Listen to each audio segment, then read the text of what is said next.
last I heard from him via email that he was working on a more extensive rebuttal to her claims. So maybe that will put the matter to rest, but I kind of doubt it, although things have been pretty quiet. I think part of the reason things are pretty quiet is more and more forums will not allow Emma Woods to post until she presents some authentication as to who she really is. Yeah. I mean, you can attack anybody from the position of anonymity, but you're attacking them by name. It's not two anonymous people attacking each other. And you have to think, too, what can she fear in terms of repercussions? Because Jacobs knows who she is. She has certainly identified herself to a few of the people who support her. I don't know. Maybe we shouldn't raise that hornet's nest. Let's let sleeping dogs lie. But, you know, here at the Paracast, we have our own group of house critics. In large part, we ignore them. I seldom respond to them. I don't think you have more than once or twice in your fabulous, fated career here.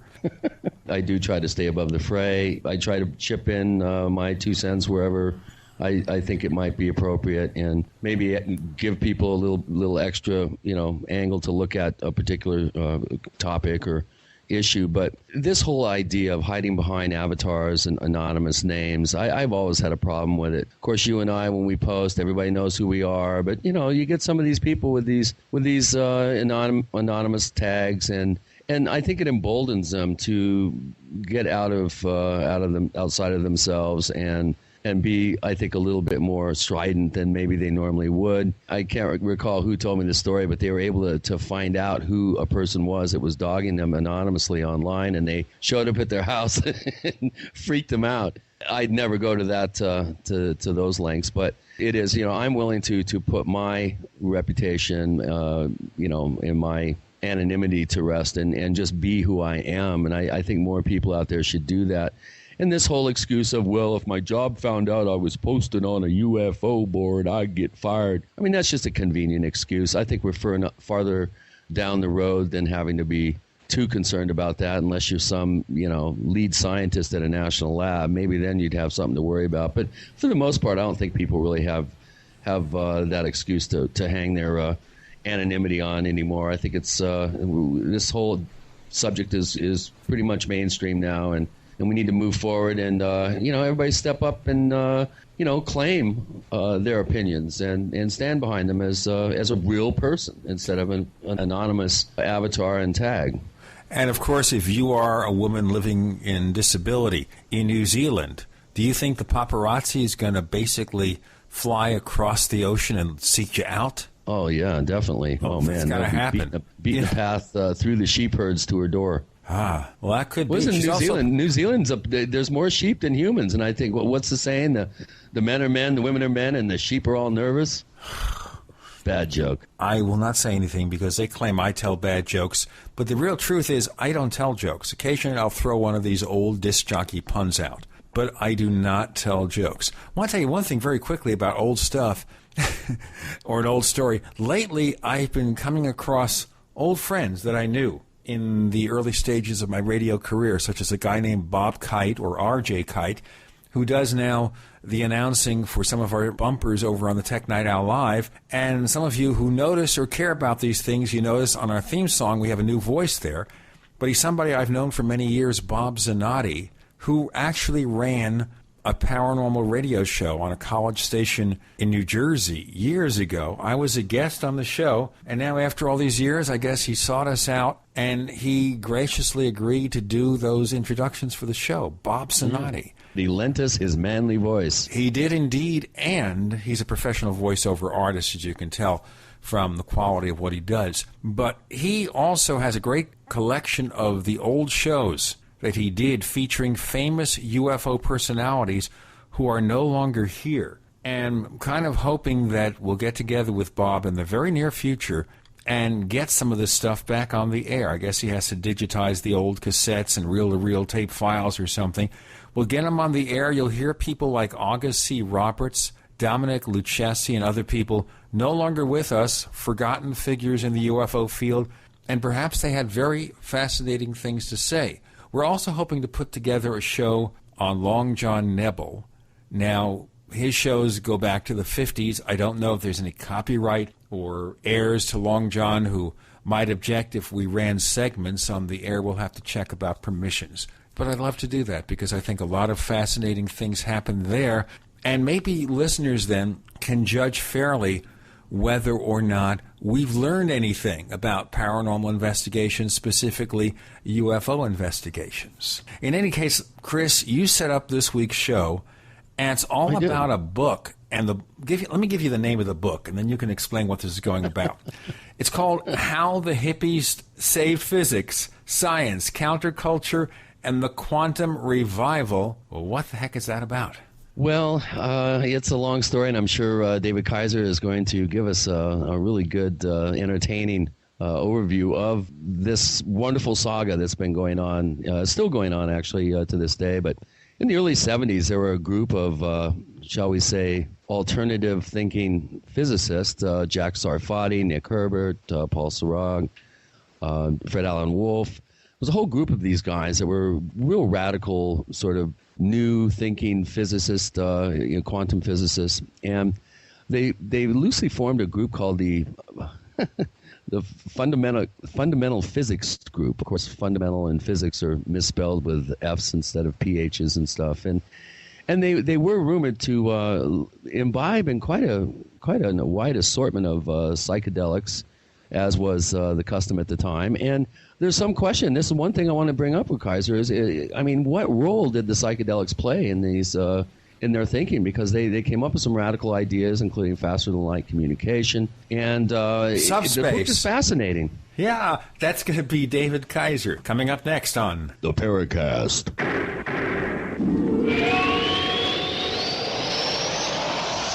I've got to tell you about this. GoToMeeting by Citrix, the way I meet online with my colleagues, has just added high-definition group video conferencing. It's called GoToMeeting with HD Faces. Now you can collaborate with anyone around the world face-to-face. And I've used GoToMeeting HD Faces because it's awesome. You see the facial expressions, and that can express so much more than words. And of course, the video quality is so clear and natural, it's got the highest resolution in the industry. Nothing compares. GoToMeeting with HD Faces will make your online meetings even more personal, engaging, and effective. Plus, it's so easy to use. All you need is an internet connection and a webcam. I want you to try GoToMeeting with HD Faces. My listeners can try it free for 30 days. Visit GoToMeeting.com. Click the Try It Free button. Use the promo code PODCAST. The promo code is PODCAST at GoToMeeting.com. On the average, Americans work between 45 to 50 years, hoping to build up enough wealth to retire and live out their golden years.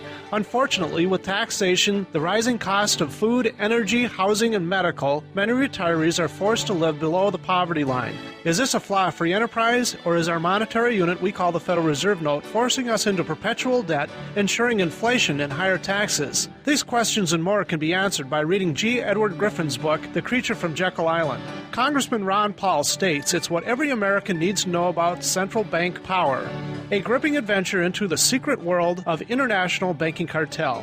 Hi, this is Ted Anderson. I will give a silver dollar from the early 1900s to anyone who purchases this book. Call 1-800-686-2237 and order a copy today. It's critical that the public be made aware of the system. Call and order your copy today at 1-800-686-2237. That's 1-800-686-2237.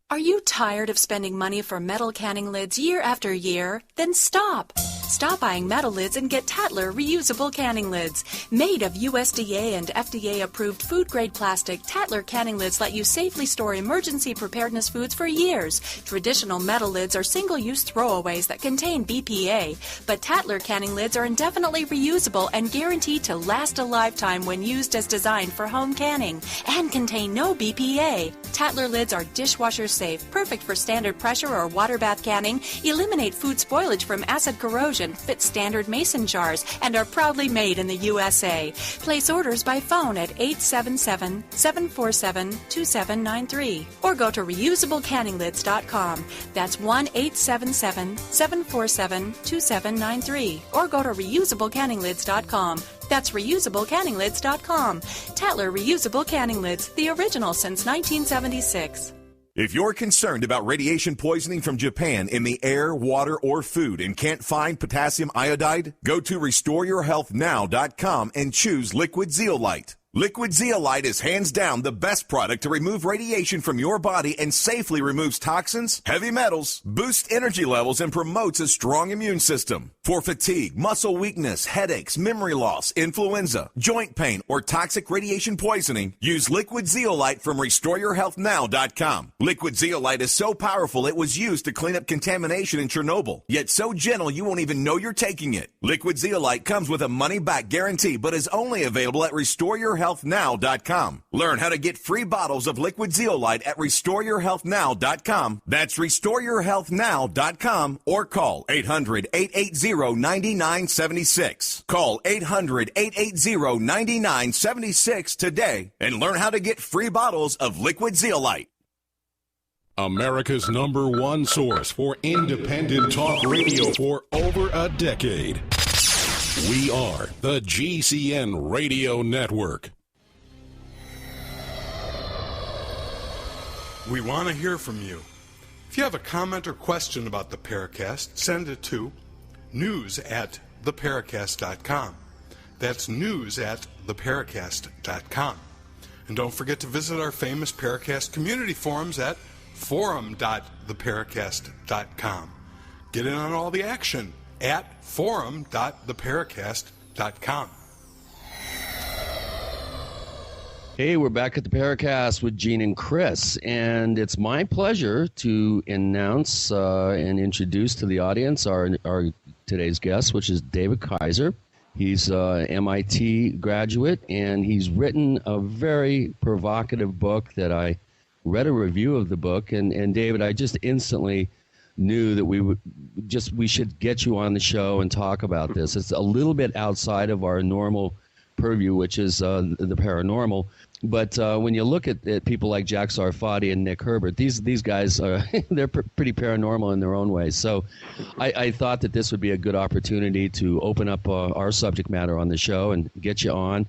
I really enjoyed the book. It was very entertaining. You were able to take pretty complex subject matter and present it in an easy-to-understand layman, for the average layman. There's a little math in there, but nothing, it's not rocket science.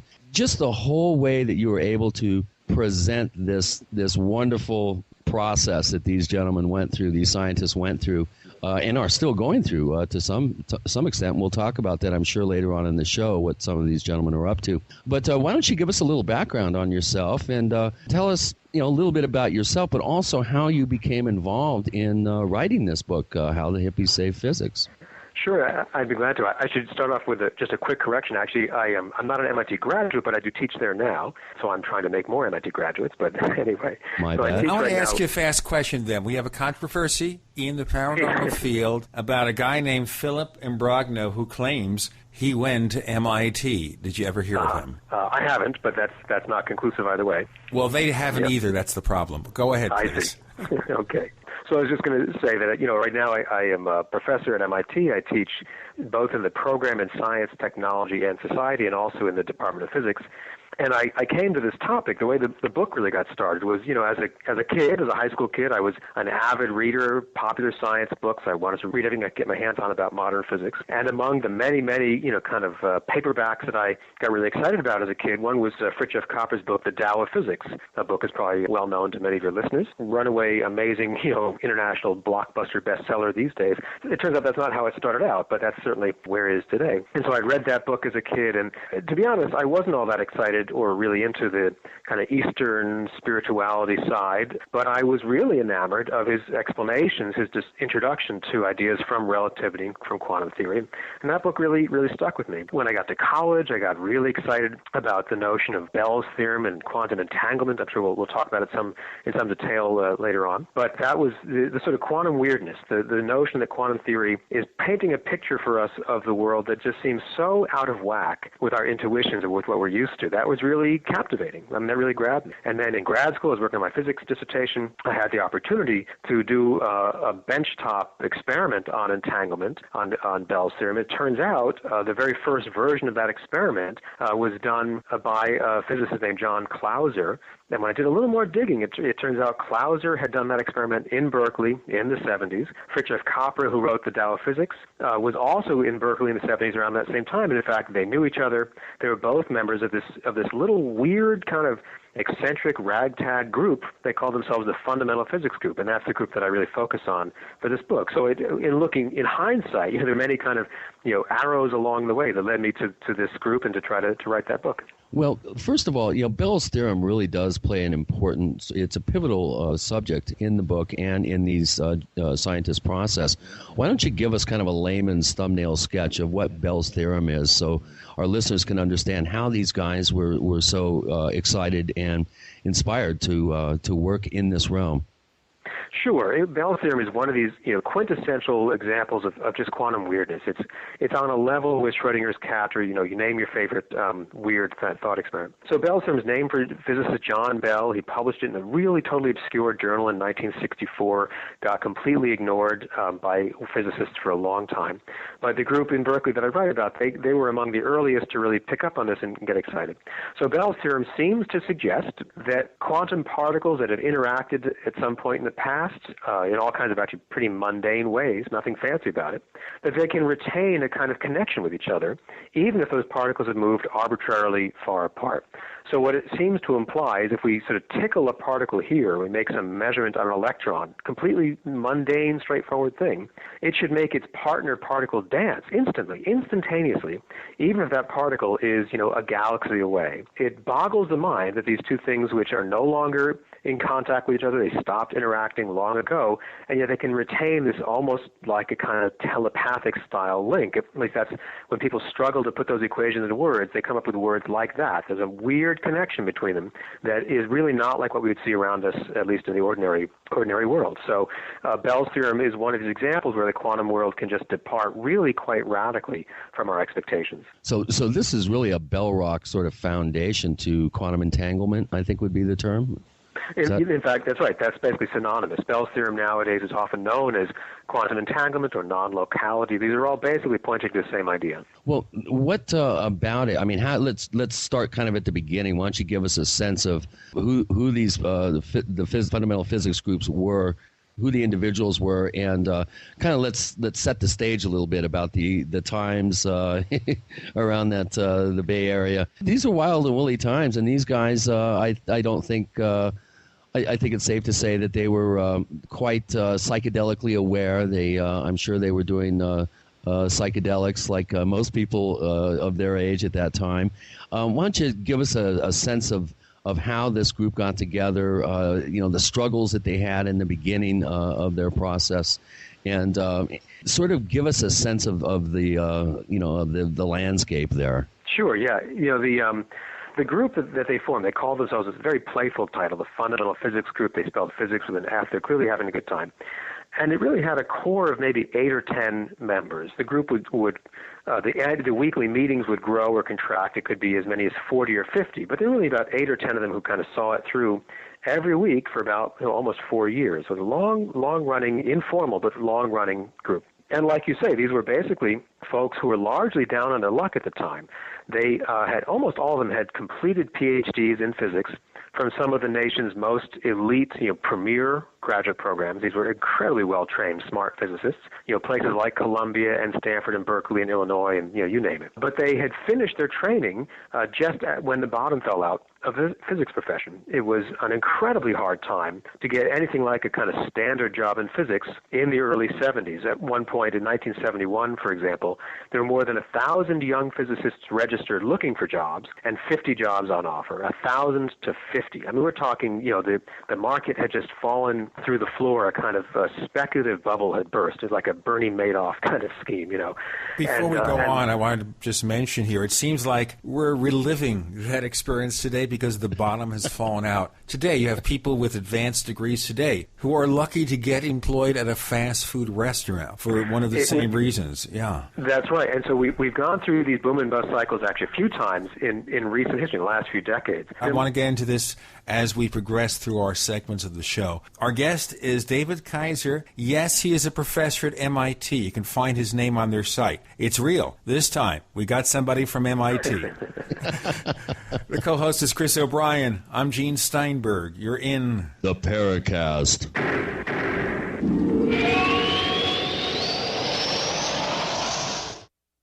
Ray Perkins, a reclusive veteran burned out from the Gulf War, lives tortured by relentless, perplexing nightmares. Nightmares of a horrific battle in deep space and of a mysterious woman suffering in agony for her devastated world. A woman not yet born, calling across centuries to him. Then, a coincidence leads him to his destiny, his chance to alter the universe. Attack of the Rockoids. The former fiction editor for Star Wars and Indiana Jones, Robert Simpson, writes, "The soul of the novel Attack of the Rockoids lies in its heart and passion for building a convincing tale of a love that spans a galaxy, a thrilling story. Attack of the Rockoids is available now. Read a sample chapter and get a special discount off of the cover price at our website, rockoids.com. That's ROCKOIDS.com. Attack of the Rockoids, a novel in the grand science fiction tradition." Ready to save? Then you're ready for the Super Summer Sale at Herbal Healer Academy. Herbal Healer has been the leader in quality natural supplements for 23 years. Log on to herbalhealer.com and take advantage of Herbal Healer Academy's incredible savings on 500 parts per million colloidal silver, the best pharmaceutical grade available, and all sizes on sale. Super Male Plex with Uhimbi and Super Femplex for summer toning. Buy glucosamine chondroitin 60 caps, summer sale priced at only $12. Colon Enhancer 250 caps, summer sale priced at just $18. And if your brain's a little foggy, we have a great supplement on sale called Memory Power. Log on and hit the postcard specials link for more super summer savings at herbalhealer.com. As always, new customers get a free catalog with first order. Herbal Healer Academy, healing the world with nature, one person at a time.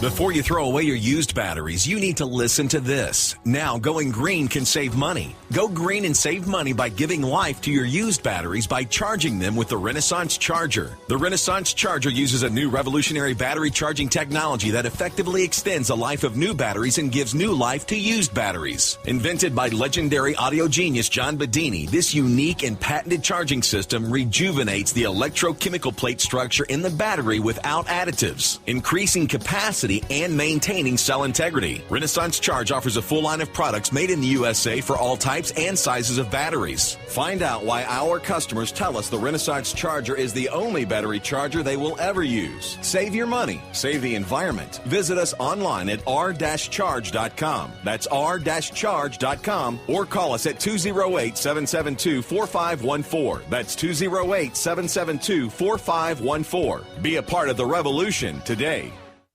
You can't argue with success. And many people have found great success in fighting back colds and flu viruses with Ali C, the world's best garlic extract. So now, it's time to get even more success with the other great quality natural products from Affinity Health Products. Like C Energy Liquid Vitamins, Lose and Snooze, and the One Day Diet. Or Human Growth Hormone Support, Menopause Specialist for Women, and Joint Specialist. See these and many other quality Affinity Health products for men and women online at affinityhealthproducts.com. That's AFFINITY healthproducts.com. Or call in your orders at 877-888-7126. That's 1-877-888-7126. Trust your health to the makers of Ali C, the world's best garlic extract. Affinity Health Products, the finest and most innovative natural health products available. Are you tired of searching for great talk radio? Something more important. Search no more. We are the GCN Radio Network. Hello, this is John Burroughs, one of the witnesses to the Rendlesham UFO incident. You're listening to the Paracast, the gold standard of paranormal radio. We're back. Gene and Chris talking to David Kaiser, professor at MIT, author of, and let me give you the full name of the book here, How the Hippies Saved Physics, Science, Counterculture, and the Quantum Revival. And right now he's talking about this culture, this group of scientists who couldn't get a job because the bottom had fallen out, I guess, of the business. And we recall also people like Stanton Friedman, nuclear physicist. He reached a situation where he couldn't find employment except as a UFO investigator. So, David Kaiser, you could have become a UFO investigator. You didn't, though. No, not this time around. Not in this life, anyway. But it's true that the folks I focus on for the book, they had to make a different way in the world. They couldn't just do what their teachers' generation had done in terms of the expected routine. You get your PhD from a good place, you get a good job, you do mainstream research. Through no fault of their own, this generation and members like this Berkeley group, they were really just caught off guard.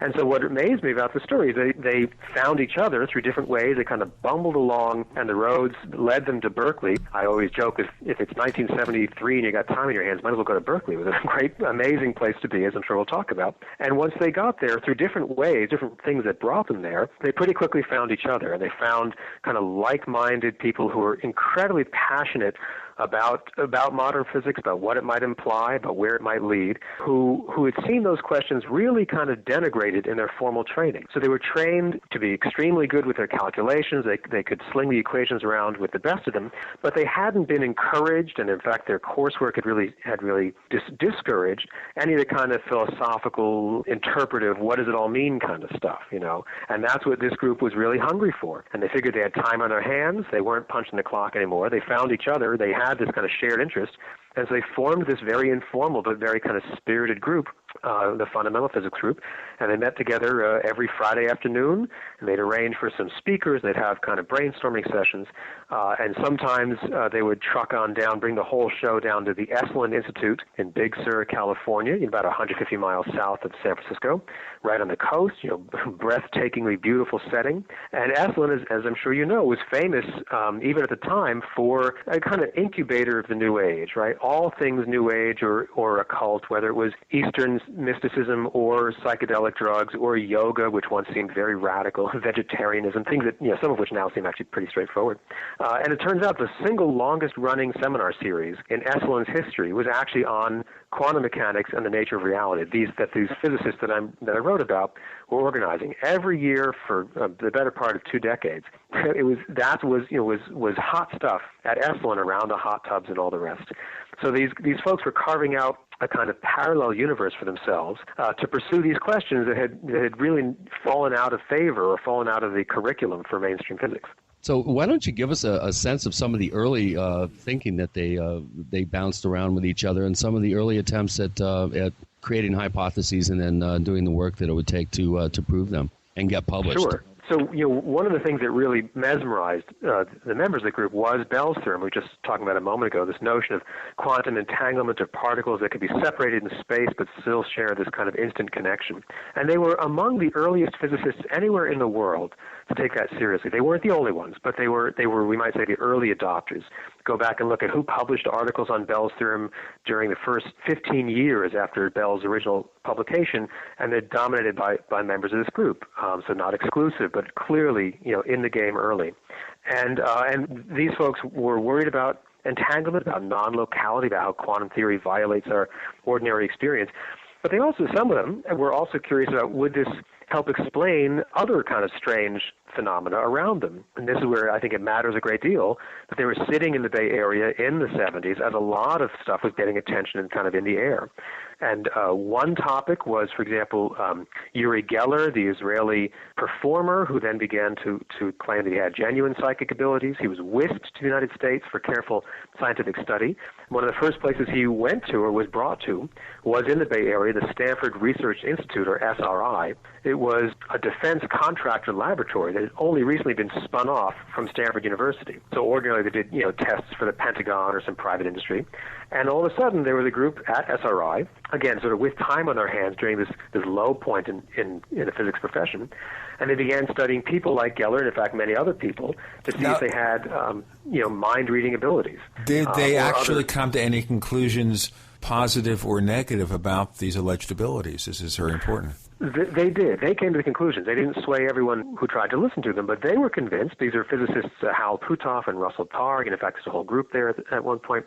They got articles into some of the most prestigious peer-reviewed journals on the planet, like the journal Nature, Proceedings of the IEEE, the Electrical Engineering Association, where they were conducting experimental tests, laboratory tests under what they considered carefully controlled conditions for people like Geller, and in fact, I say many others, names might not be well known today, of things like what we might casually call mind reading, telekinesis, these kinds of things. And so this was getting press not only in kind of the hip underground, counterculture scene, but also front page news at the time in the San Francisco Chronicle and other kind of mainstream newspapers.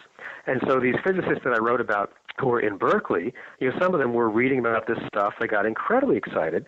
They began to wonder whether this mind reading or telepathy or ESP type stuff, maybe that was an instance. Maybe that could be explained by this weird quantum thing like non-locality or entanglement. So maybe they had some of them had an extra impetus to worry about the kind of grand meaning of quantum theory because they thought it could account for even wider ranges of phenomena like these tests at SRI. They got really invested in that. Well, at the time, phrases like counterfactual indefiniteness and non-locality hidden states, these are really difficult subjects and terms to communicate to people, even people with extensive education. And these guys were they in their own sort of I think unique way, let's put it, got involved in really trying to communicate these subjects. And one of the things that it's always struck me is how SRI, Targ and Puthoff got started. And of course, the early experiments with Uri Geller and Pat Price, and then later Ingo Swann. You didn't mention this, but this then gradually kind of morphed into the whole remote viewing project that then actually raised quite a lot of eyebrows, especially in the intelligence community and in the military. And these guys seem to swirl around this whole sort of cauldron of creative thinking and ideas. One of the real, I think, leading figures in this whole physics group was, of course, Jack Sarfati, who is quite a character. He's still out there. For a scientist who supposedly is doing some pretty heavy-duty physics work, I don't know how the heck he has time to fire off several hundred emails every day. And I've unfortunately been the recipient of some rather strident emails from Jack. Mm-hmm. We'd like to get Jack on the show at some point, and he has surprisingly agreed to come on the show so we can dig into some of his war stories. But these guys are really, they were walking the walk and talking the talk. Several of them actually had jobs as like dishwashers and just, they did anything they could to get by. Why don't you describe some of these figures for us? Nick Herbert, of course, Sarfati. Why don't you give us a little thumbnail sketch on these guys? Because some of the photographs I've seen, they look like something out of Star Wars or yeah, I should say, so each of the people I wrote about, I guess almost all of them, are still alive. You mentioned Jack, Sarfati, Nick Herbert, the whole group, in fact. I think they're flourishing, and they were extremely generous with their time for me as I was working on the book. So I got to know them, at least pretty well. Did you get a chance to, hang out with them, or is it mostly email and telephone? A little bit. So I spent the better part of, a really fun day in San Francisco with Jack Sarfati and Fred Allen Wolf while working on the book. John Clauser had me over at his house for a really very lovely whole long day, and follow-up interviews often by telephone and email and all the rest. So these folks have really been very kind, and other physicists I write about as well, Wojciech Zurek at Los Alamos Laboratory and others who are not into the kind of counterculture scene but who play roles in the book, and they also were just extremely generous. So we have David Kaiser, and the book is called How the Hippie Saved Physics. Well, they certainly did a lot of unusual things. We'll learn more about them. Chris O'Brien's the co-host. I'm Gene Steinberg. You're in the Paracast.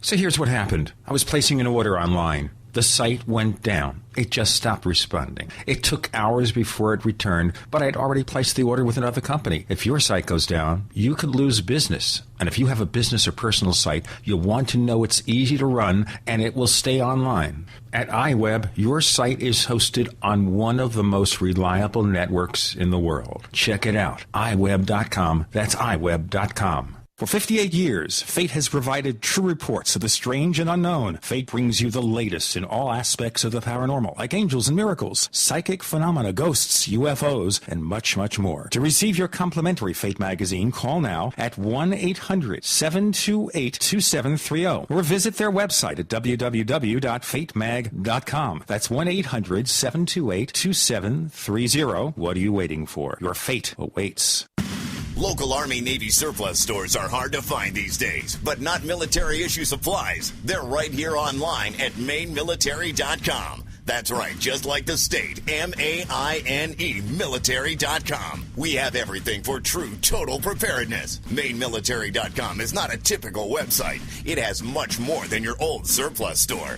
Quality military-issue survival gear like canteens, mess kits, utensils, gas masks, filters, and chemical suits. Magnesium fire-starting tools, strike anywhere, waterproof, and storm matches. First aid kits, splints, tourniquets, parachute 550 cord, military manuals, sandbags by the bale, and a huge Molly assortment of vests and pouches for every need. Call 207-989-6783, 207-989-6783, or visit mainmilitary.com. That's M-A-I-N-E military.com, the main name in military supply.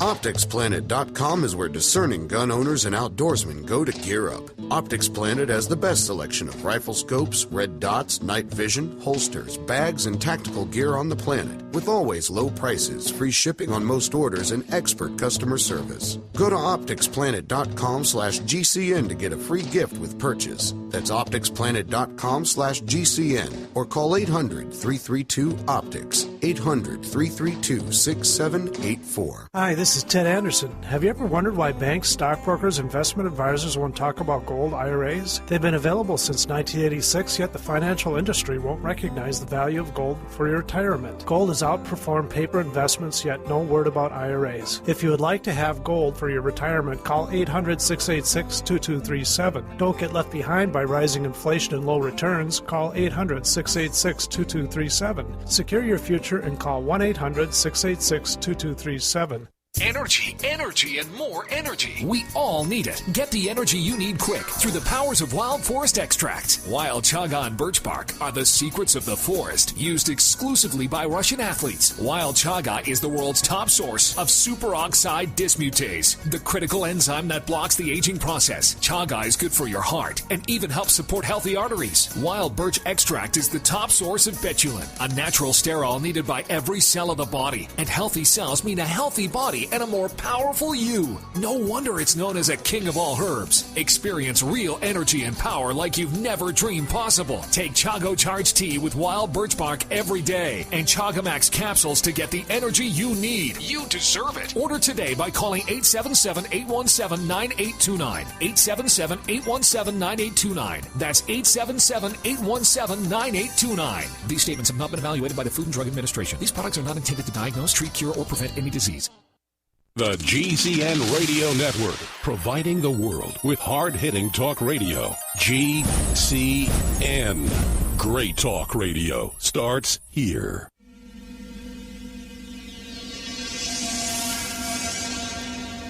This is Hilly Rose, and I hope that you do listen to the Paracast because you will learn a great deal about the paranormal.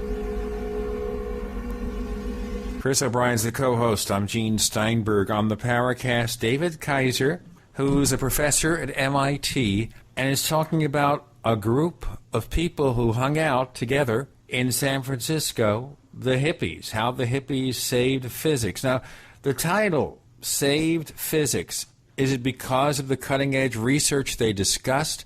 How did they save physics? It is. I mean, I intended the title to be actually kind of playful, a bit ironic, kind of tongue-in-cheek, which is say I don't think any small group of individuals, saved the entire discipline. So it's meant to be playful. Nonetheless, I mean, this group on the margins and really, as you said, down and out, some of them living hand to mouth, incredibly passionate about their work. And they really did, stir some pretty amazing developments.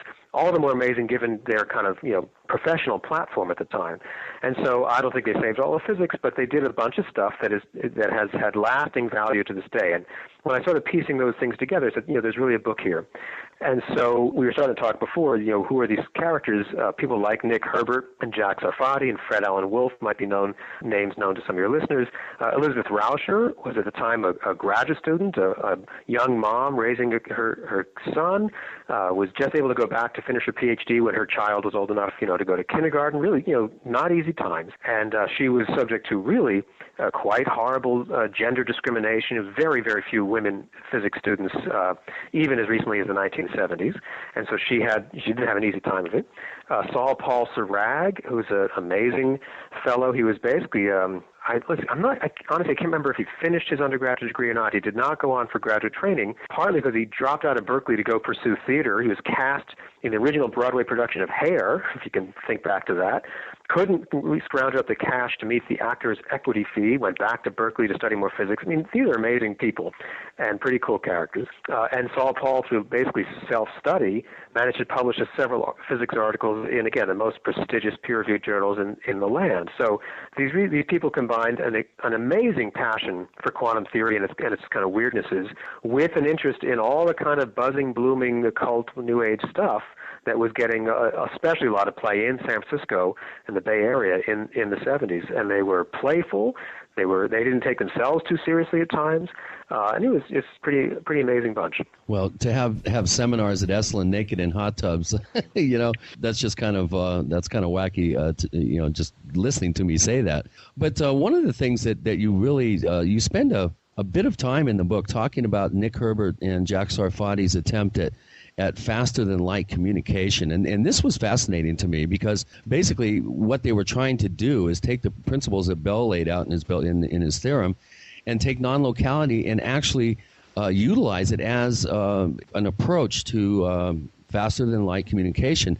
Let's talk about that a little bit because it was an incredibly difficult process that they went through. And I know Nick Herbert spent years attempting to prove his hypothesis. And why don't you give us a kind of a thumbnail on that? And maybe before you answer the question, David, consider the phrase that came out of Star Trek, subspace communications. Is that what it was about?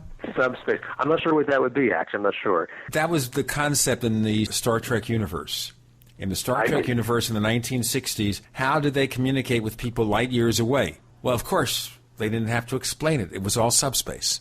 I see. Well, maybe that was the inspiration. I don't know. But it certainly is. It's equally strange. I mean, what these folks were up to or were after.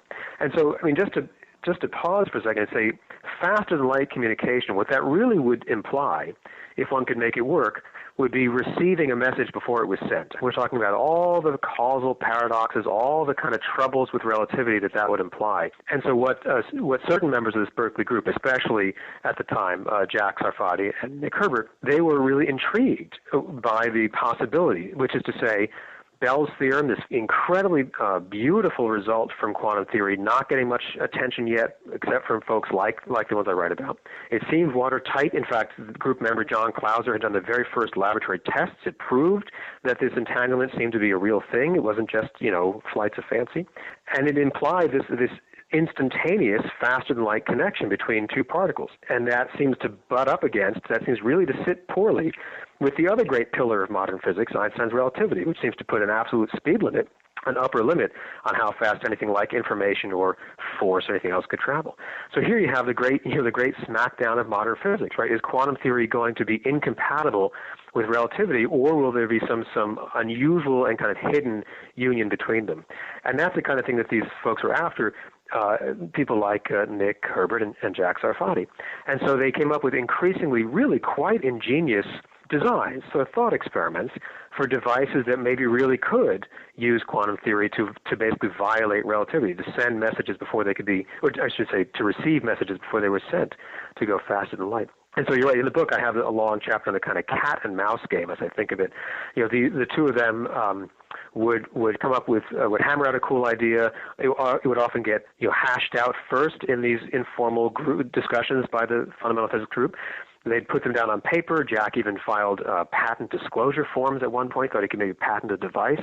Nick Herbert wrote up his own preprints and set them on their way. And then a small number of other physicists all around the world, some of them in the United States, some dotted throughout Western Europe, would get their hands on these kind of underground preprints. There were all kinds of interesting ways they were connected, and they would think hard about them, and that some of them would find the loopholes. They'd find the sort of no-go theorem, why that actually would not be able to operate as claimed. And this went on for, as you said, for years. In fact, for increasingly ingenious patterns or plans, and then increasingly subtle reasons why they actually would fall. And with each of those, these were kind of revelations that had not been known before about the deep structure of quantum theory. Physicists were learning about things they didn't even know about in the effort to kind of debunk or poke holes in these cool designs. And so, and from that's partly where the saving physics in the title comes from.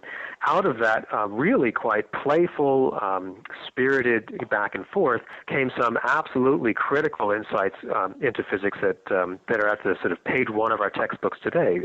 They go by names like the no cloning theorem, the no signaling theorem, quantum limits on amplifiers. I mean, these are foundational results that are now at the bedrock of a multi-billion-dollar industry like quantum encryption, and they were discovered by the kind of constant, playful, smart prodding and hard thinking by people like Jack Sarfati and Nick Herbert, and then the handful of their kind of interlocutors, people like Wojciech Zurek and Bill Wooters and Dennis Deeks and others, Giancarlo Girardi. So there was this kind of really attenuated communication pattern between the kind of really hip, playful Berkeley group and a few other kind of increasingly mainstream physicists who were paying attention. Cutting to the chase, David, is it possible to have what we call subspace communications or communications at faster than light speed so someone who's exploring another star system can call home and they get an answer right away, not 50 years from now? When ET calls home. So to the best of my knowledge, the answer is no. I think most physicists would say no. On the other hand, I'm not going to endorse these plans, but serious people have given serious thought to, they continue to that question. And so it wouldn't surprise me if the effort to get even more wacky, cool ideas today would A, not work, but B, be sort of clarifying in the quest, much like it had happened before. And so quantum theory, as we now understand it, seems not to allow these things to happen. Is quantum theory the last word? There are all kinds of legitimate reasons to ask about extensions beyond quantum theory or, for that matter, relativity. So given what we know now, I think the answer really is no, we can't do it. Do I think that'll never, ever, ever be possible? That's a much harder bet to place. Of course, I have to ask then about the logical connection, warp drive, hyperdrive, or as they used to say, engage. So can we engage warp drive? They're talking about that, aren't they? Some of the folks are today. So, as for example, people like Jack Sarfati have been working very hard on sort of, we might call them exotic theories of space-time, or worrying about, or even does Einstein's general relativity allow for exotic states and so on. So again, it's not that I at least haven't seen a winning example yet, but that doesn't mean that they shouldn't be working on it. And that's I think the larger point of the book is that we need these people, we need all kinds of people to be pushing and pushing on the boundaries. What seems just maybe barely possible? Because just in clarifying, even if it's impossible, we're going to learn something, and often we'll learn pretty surprising and amazing things. But isn't that part of doing scientific research, that today something is impossible, but tomorrow we find a way to do it? That's the way it's always been, hasn't it? That's exactly right. In fact, one of the favorite examples that these folks used to trot out even back in the day was that at one point John Wheeler, a very, very prominent, eminent physicist who was in very frequent contact with the Berkeley group, at one point he called one of their ideas moonshine. And they thought that was great because that's exactly the word that was used before World War II to explain to dismiss the notion of what would become an atomic bomb. A Nobel laureate nuclear physicist had said that's uranium fission is just moonshine. And I'll tell you what, we'll drink more moonshine or the Kool-Aid or whatever it is with David Kaiser. I'm Gene Steinberg. The co-host is Chris O'Brien. You're in the Paracast.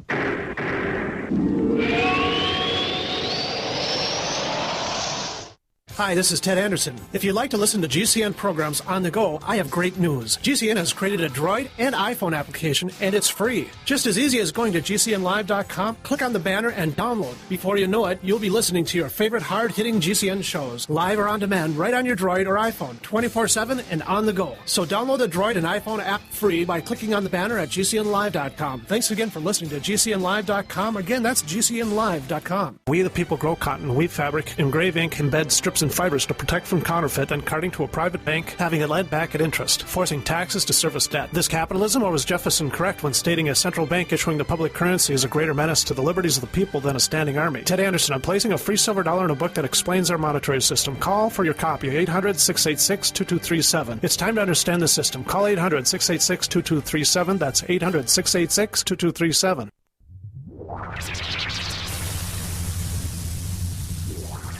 Welcome back to the Paracast, the gold standard of paranormal radio. And now, here's Gene Steinberg.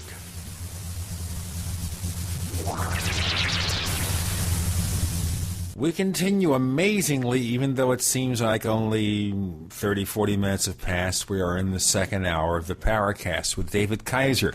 We're taking a quantum leap through time and space. The co-host is Chris O'Brien. I'm Gene Steinberg. You're in the Paracast. So looking here at what these hippies discovered, what were you doing, by the way? Parenthetically, what was David Kaiser doing in the 1970s?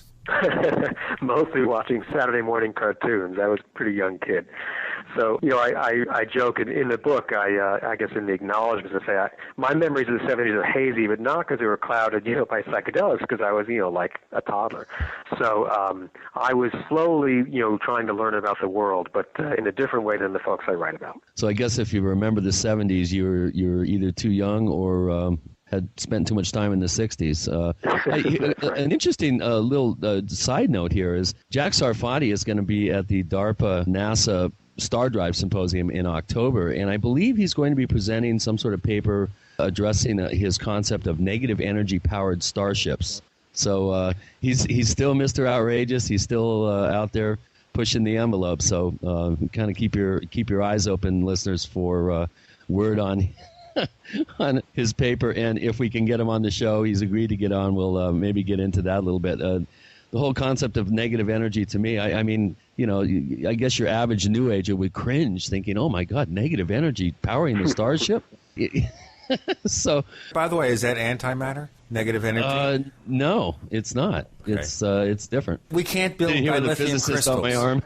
We can't build dilithium crystals. I'm so sad. Metamaterials, Andrew says. I'm here with Andrew Palfreyman, who is a software engineer for many years at Cisco. He was one of those rare individuals that was actually accepted into Oxford University when he was 16, so he's a bright guy.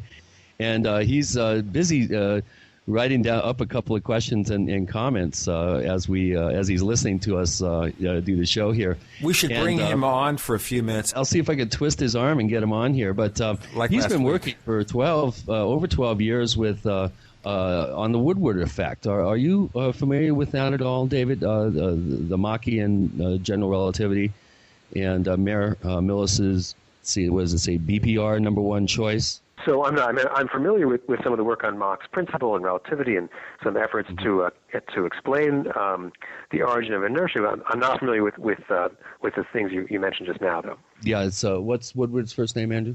Yeah, James T. Woodward at Cal State Fullerton. Andrew's been working with him really closely for quite a number of years on. It's called frictionless propulsion, I think, propellantless propulsion. So maybe Woodward and Sarfati might compare notes at one time. Well, let's get back to our physics group, and we were talking about Nick Herbert's multi-year attempt, and with Sarfati's help and the physics group's help, to come up with a design for faster-than-light communication, which ultimately was shot down. Even though he did get a paper published, if I remember correctly, it was, as you alluded to, it was sort of proven to not be a workable hypothesis. What were some of the other early experiments that these guys were doing before we had, of course, the famous success of the Dow of Physics and the Dancing Woolly Masters from two of the members of the group?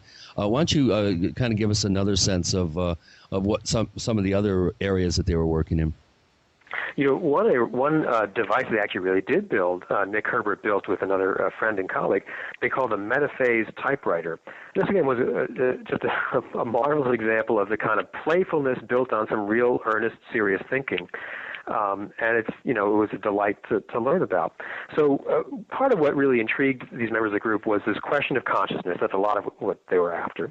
And one question in particular was whether consciousness could have an effect on sort of steering quantum events. That's to say, And that goes back in some sense, at least inspired by some ideas, speculations by Nobel laureates like Eugene Wigner, which again, and John Wheeler, which had not really been getting much play in the mainstream physics world, but these folks really wrestled with them. They picked up on them. And the idea was, could human consciousness, or maybe any consciousness, kind of steer, could it alter the underlying probability distribution for seemingly random quantum events? And Wigner had ideas to suggest that maybe consciousness is what he would have said collapses the quantum wave function, or plays some crucial role in quantum measurement.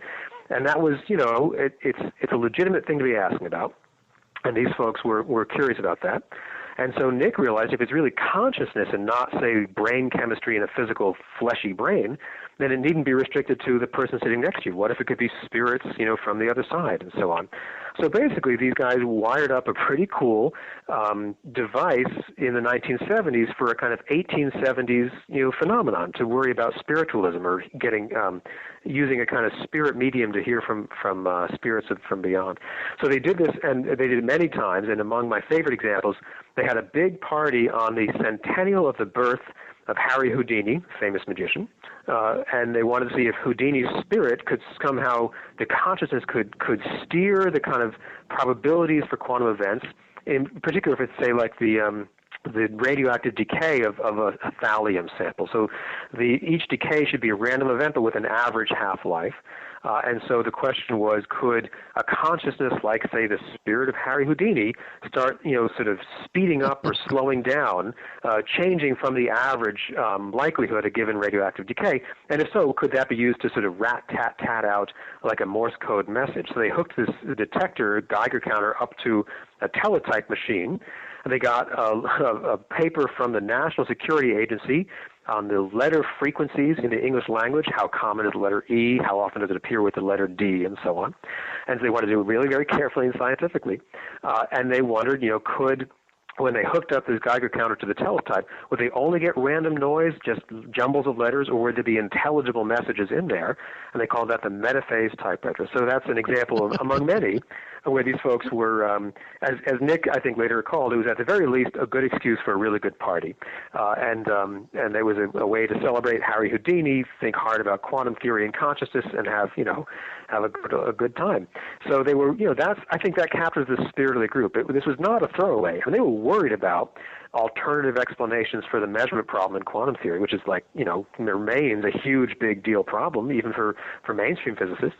And they wanted to sort of highlight just how weird the quantum universe really is, in a very playful, very evocative way.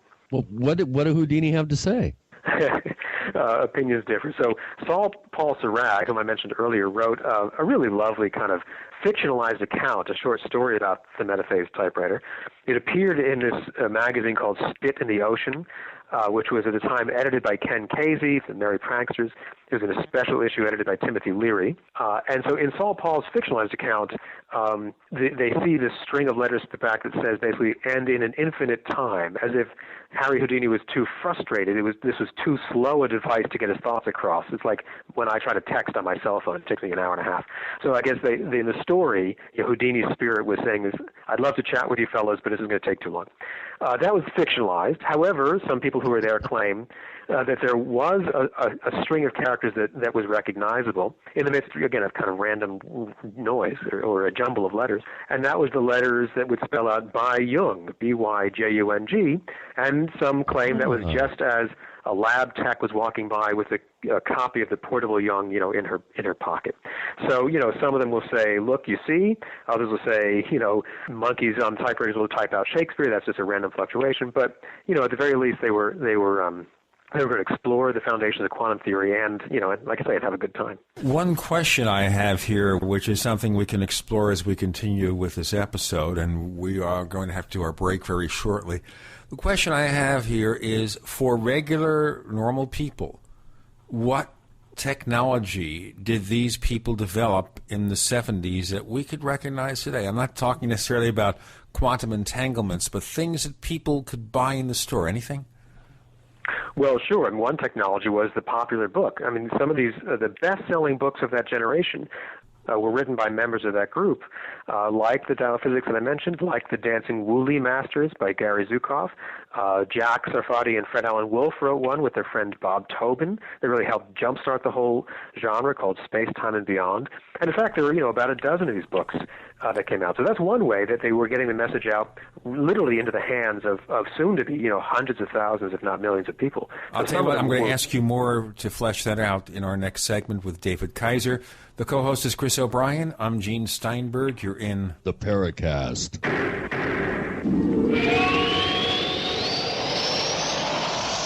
Have you been sitting on a few great domain name ideas but haven't locked them in for yourself? Good. Now you can buy them through the #1 domain name registrar, Namecheap.com, as voted by the top tech blog Lifehacker. Just like the name says, you can buy domains cheap, as low as $2.99, and every new domain comes with WhoisGuard, our special privacy service, free for the first year. Now that you know, it's time to grab those domain names before someone else does. Namecheap.com. Go now. Namecheap.com. Fate magazine provides true reports of the strange and unknown. Keep up with the latest on angels and miracles, psychic phenomena, ghosts, UFOs, life after death, and much, much more. To receive your free issue of Fate magazine, call now at 1-800-728-2730 or visit their website at www.fatemag.com. That's 1-800-728-2730. What are you waiting for?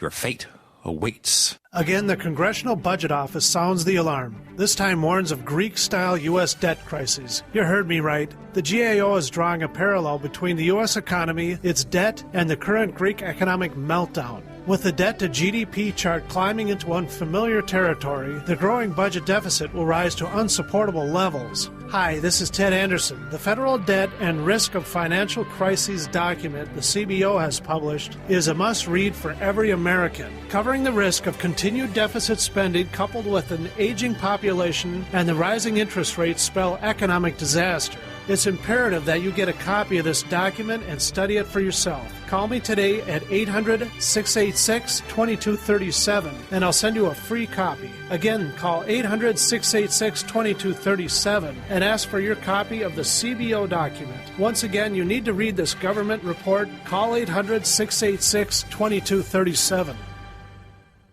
The American people think they live in a constitutional republic, land of the free, home of the brave. Right. Just try those lines on the judge when you get a ticket or have to deal with a big bad IRS. Instead, use escapeharassment.com. Since 1972, our volunteer group of researchers and educators have successfully taught how to escape tickets by law, and it works. Escape Harassment has 3 different steps to follow, depending on where you are in the ticket process. Learn how to escape tickets, IRS, or court proceedings before you go to court. For free, 3-minute pre-recorded information and FAQs, call this toll-free number, 1-877-457-9009. That's 877-457-9009. Or go to escapeharassment.com and see our money-back guarantee. That's escapeharassment.com. Remember, escape harassment works. The food storage industry leader has done it again. Introducing FDG Clubs and Survival Bucks from the Freeze Dry Guy. For over 39 years, the Freeze Dry Guy has served various government agencies and the private sector with the finest in storable foods and emergency rations. If you've wanted to build emergency food supplies but couldn't afford it, now you can. Go to freezedryguy.com, click on products, and look for the Freeze Dry Guy Clubs to pay as you go. Now you can build food storage without going into debt. Choose from a payment range of $95 to $450 per month. Our clubs work with everyone's budget. Plus, when you join Freeze Dry Guy Clubs, you'll get additional rewards. For example, this month, get 10% back in Survival Bucks on all purchases in the Freeze Dry Guy product line, plus free shipping within the lower 48 states on any order amount. Hurry, go to freezedryguy.com or call 866-404-3663. That's freezedryguy.com or call 866-404-3663. The Freeze Dry Guy, the best you can buy. America's #1 source for independent talk radio for over a decade. We are the GCN Radio Network.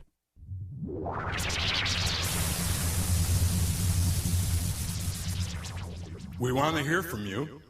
If you have a comment or question about the Paracast, send it to news@theparacast.com. That's news at theparacast.com.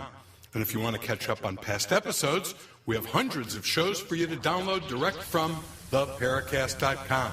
That's theparacast.com. Or check us out on iTunes. We have David Kaiser, and he's a professor over at MIT. We're talking about those wacky physicists, hippie-type people from the 70s with Gene and Chris and the Paracast. So the other part of the question is, of course, they came out with books, best-selling books. What about consumer electronics, other products that we could buy in the stores? Anything they developed from all this research? None that I know of. The main one, like I said, that I trace in the book is helping to lay the theoretical groundwork for these very fancy devices today, like quantum encryption. But those are the ones that I know of. I remember most of these members of the group were theoretical physicists. They worked with some laser physicists like Hal Puthoff and Russell Targ.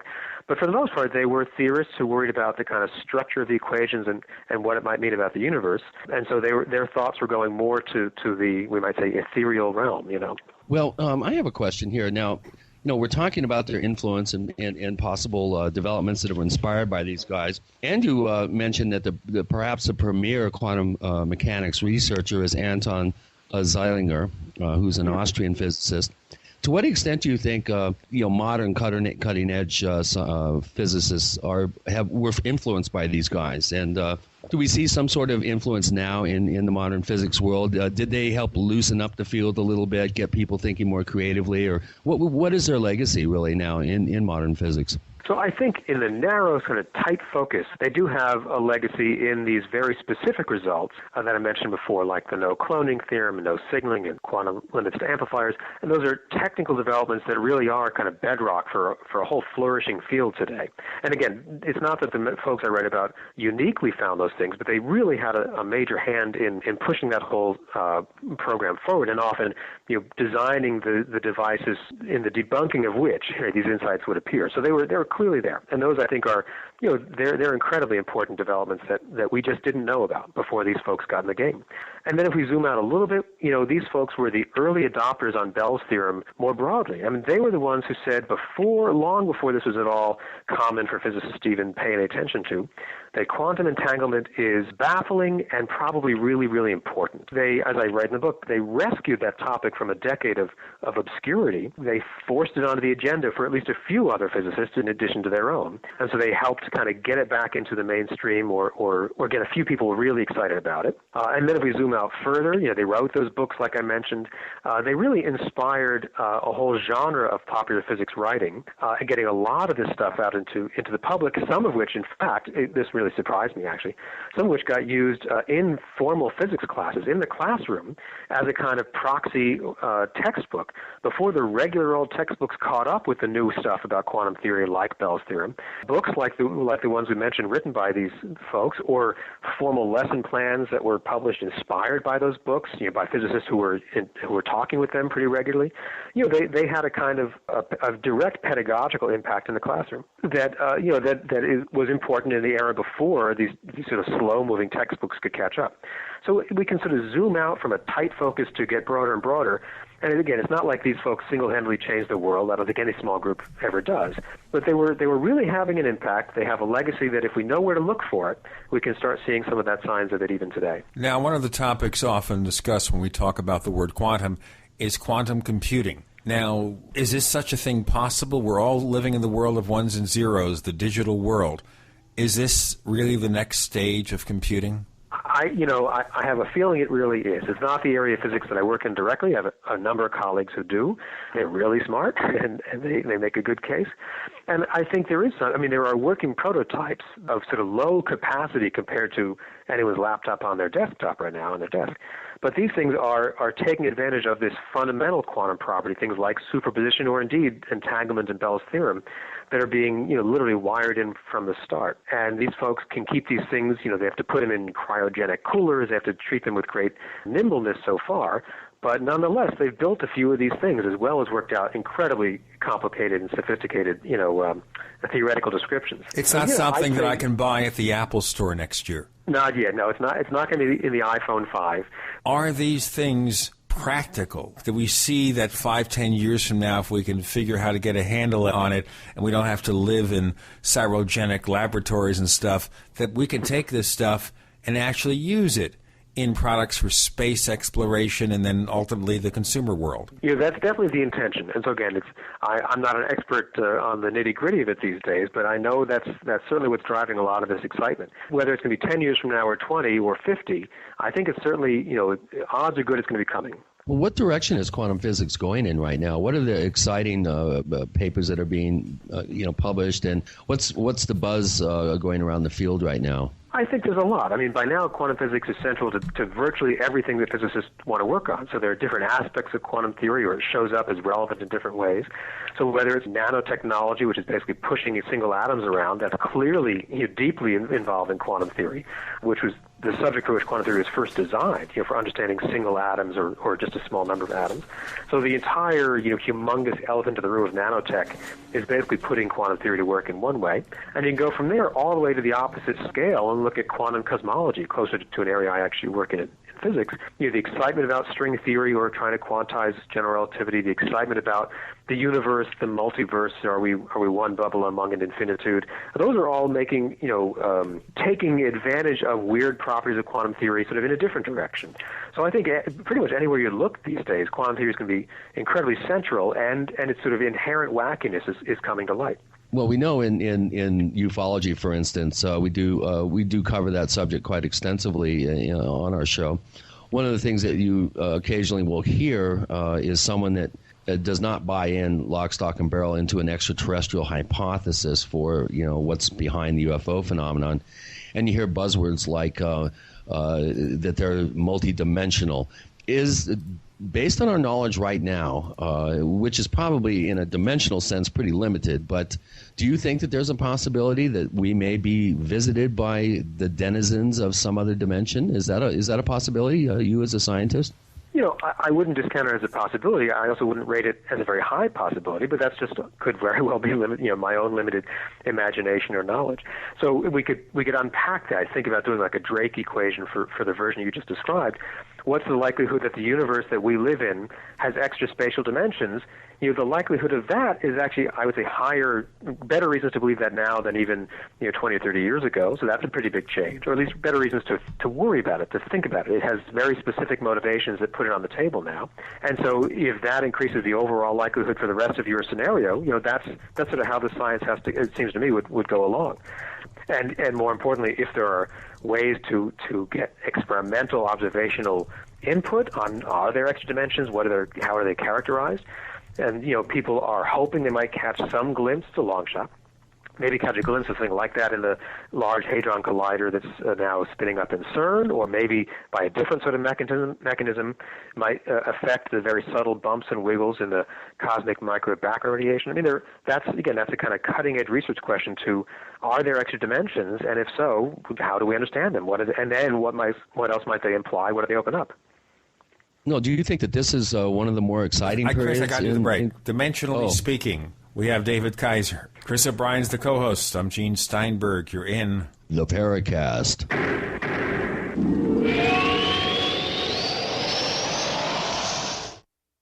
Ray Perkins, a reclusive veteran burned out from the Gulf War, lives tortured by relentless, perplexing nightmares. Nightmares of a horrific battle in deep space and of a mysterious woman suffering in agony for her devastated world. A woman not yet born, calling across centuries to him. Then, a coincidence leads him to his destiny, his chance to alter the universe. Attack of the Rockoids. The former fiction editor for Star Wars and Indiana Jones, Robert Simpson, writes, "The soul of the novel Attack of the Rockoids lies in its heart and passion for building a convincing tale of a love that spans the galaxy. A thrilling story. Attack of the Rockoids is available now. Read a sample chapter and get a special discount off of the cover price at our website, rockoids.com. That's ROCKOIDS.com. Attack of the Rockoids, a novel in the grand science fiction tradition." Hey, Brian, if you could do just one thing today to ensure your family's food security, what would it be? That's easy, Bill. I'd head straight to soupbeansurvival.com. SoupBeanSurvival.com? I know, Bill, it sounds crazy, but this ancient secret has been around for over 8,000 years, and it truly is nature's super survival food. Really, Brian? The number one survival food? Well, certainly the forgotten survival food. Absolutely, Bill. The folks at SoupBeanSurvival.com scoured our planet to find the very best heirloom seeds to truly find nature's super survival food. Brian, these aren't grocery store beans, are they? No way, Bill. You're not going to find these beans in any grocery store. These are the absolute highest quality beans in the world. Visit SoupBeanSurvival.com. That's SoupBeanSurvival.com for all the information you're going to need for nature's super survival food. Big Berkey water filters are in high demand. Storable foods are also in high demand. BigBerkeyWaterFilters.com has always kept our focus on the Berkey water filter products, but increasingly, our customers have been asking for storable foods. After months of research, BigBerkeyWaterFilters.com now offers great tasting, long-lasting, storable foods. These ready-to-eat meals are packed in airtight nitrogen pouches. All you do is just add water, and because they're sealed so well, they come with a 25-year shelf life. Combine our Berkey water filters, which are powerful enough to purify treated, untreated, or even stagnant pond water with our storable foods, and you have a winning combination. Remember, we offer free shipping on every order over $50, and GCN listeners receive 5% off all ceramic filter systems. Visit BigBerkeyWaterFilters.com or call 877-99-BERKEY. That's BigBerkeyWaterFilters.com or call 877-99-BERKEY today. You know that drinking pure, high-alkaline water is one of the most important factors in maintaining high energy and vibrant health, and most experts agree that the water you drink should be at a pH level of 8 or higher. AlkaVision Plasma pH Drops, available only at alkavision.com, combine a unique formula of most alkaline minerals available. AlkaVision Plasma pH Drops alkalize your water, ridding the body of harmful toxins and acid, helping you to regain your energy and health. Alkalizing your water by simply adding 10 drops of AlkaVision Plasma pH Drops helps the body to rid itself of acidic waste, increases oxygen, and raises the pH of your body to optimal levels. And bacteria and viruses cannot survive in an alkaline high pH environment. Order your bottle of AlkaVision Plasma pH Drops for only $29.95 at alkavision.com. That's ALKA Vision.com or call 269-409-1776. 269-409-1776. Alkalize your body. Supercharge your health at alkavision.com. Are you tired of searching for great talk radio? Something more important. Search no more. We are the GCN Radio Network. Hi, this is Don Ecker, and you are tuned in to the Paracast. Let me tell you what, you're going to hear stuff here that you probably won't hear anywhere else. Hear that, George Snorri?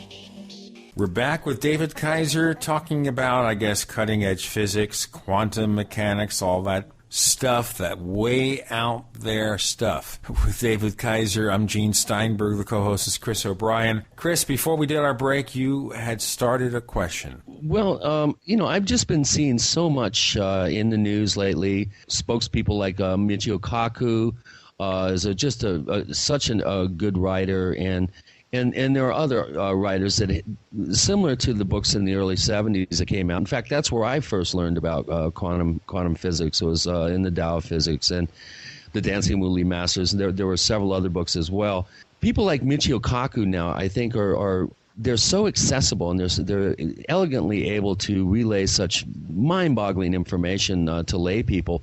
I get a sense that quantum physics is in a real up period right now. How would you rate this time period now in terms of excitement in the field? I definitely agree, and I agree both about the talented writers now, like Michio Kaku, like Brian Greene, in fact, like lots of people.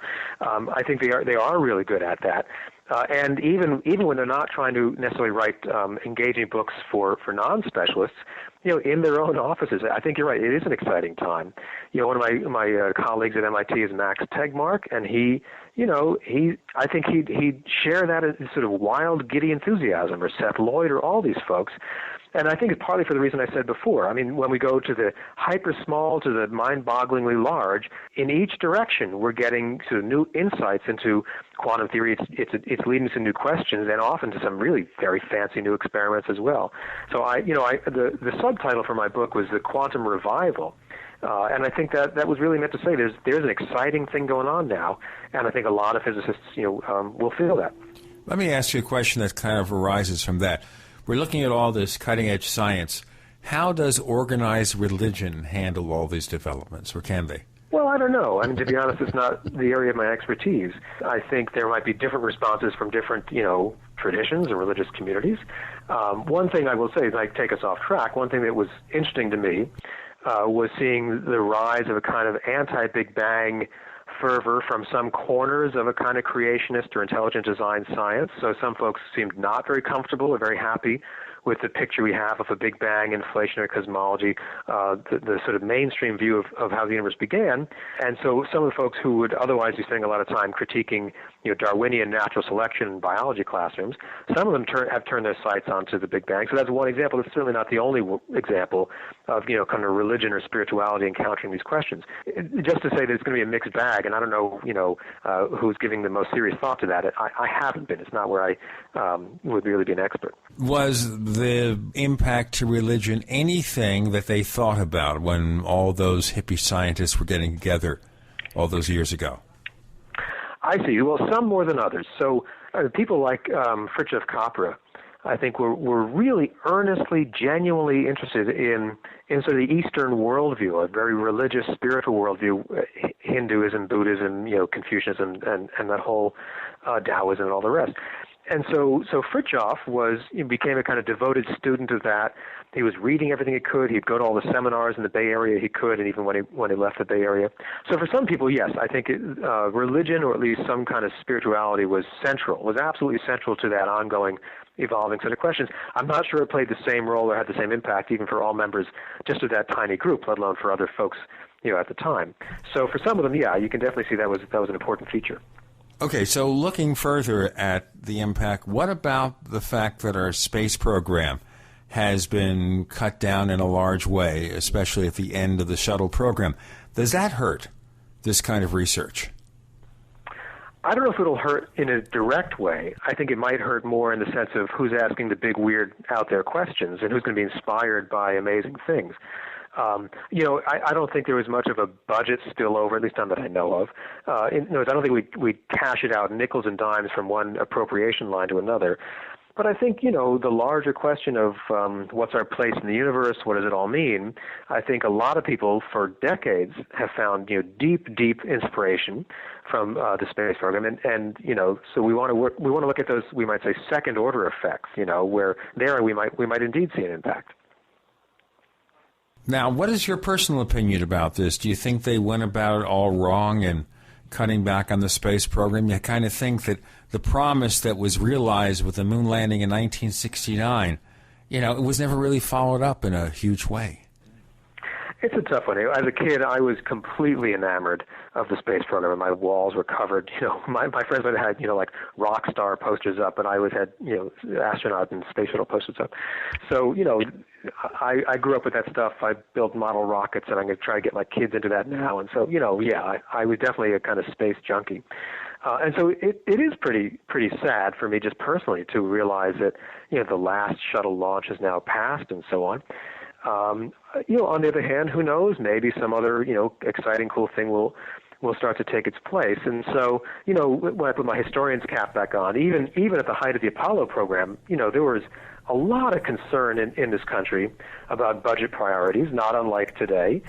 Cities were crumbling, horrible, challenges, and a lot of critics, even back then, said, there has to be some kind of cost-benefit trade-off, and I can at least sympathize with those concerns. It's, there's a limit to what we can try to do. We hear about these limits all the time these days, financially, economically in this country. So it's tricky. I mean, what do we do to accomplish great things, to inspire just absolute, euphoria in people, which I think is incredibly important for asking big questions, keeping people excited. But, we don't have unlimited resources. So, that's your wishy-washy answer to say, I wish we could do more. I can understand why there are limits.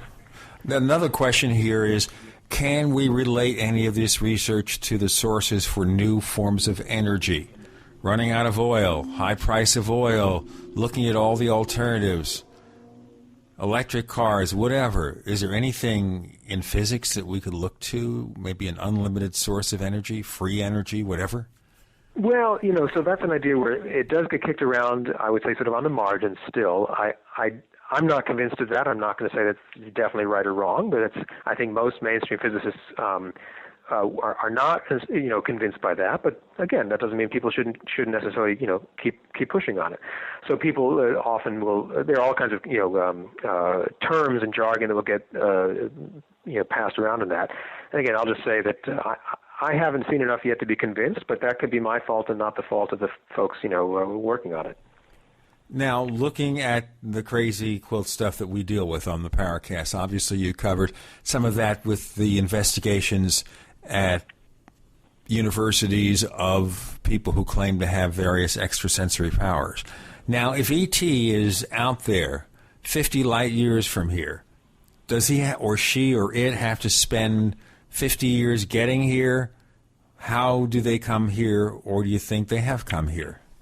Well, that's a great question. So the first response would be to say they would probably take a lot more than 50 years because they probably couldn't travel even close to the actual speed of light. So if they're 50 light years away, it would take 50 years if they were, because as you know, if they're traveling at the speed of light, if we believe Einstein's relativity, they couldn't even get that speed. So we're looking at decades.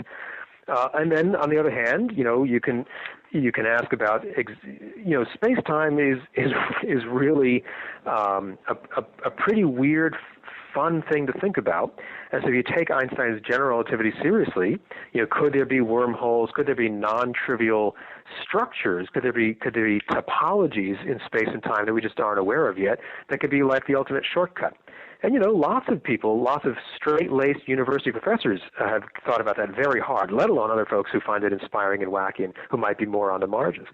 So, again, I wouldn't say no, it could never, ever, ever be shown because, look, people like Stephen Hawking worry about closed time-like paths. People like Kip Thorne at Caltech have done incredibly sophisticated studies of exotic structures in Einstein's relativity and wormholes and all the rest. So, I'd say that's a fair question, and one that even if the answer ultimately still turns out to be no, we're going to learn a lot in the process. We have David Kaiser learning a lot in the process. This is your science school where we're trying to look at cutting-edge science in a way that we can all relate to it. We have a co-host, Chris O'Brien. I'm Gene Steinberg. You're in the Paracast.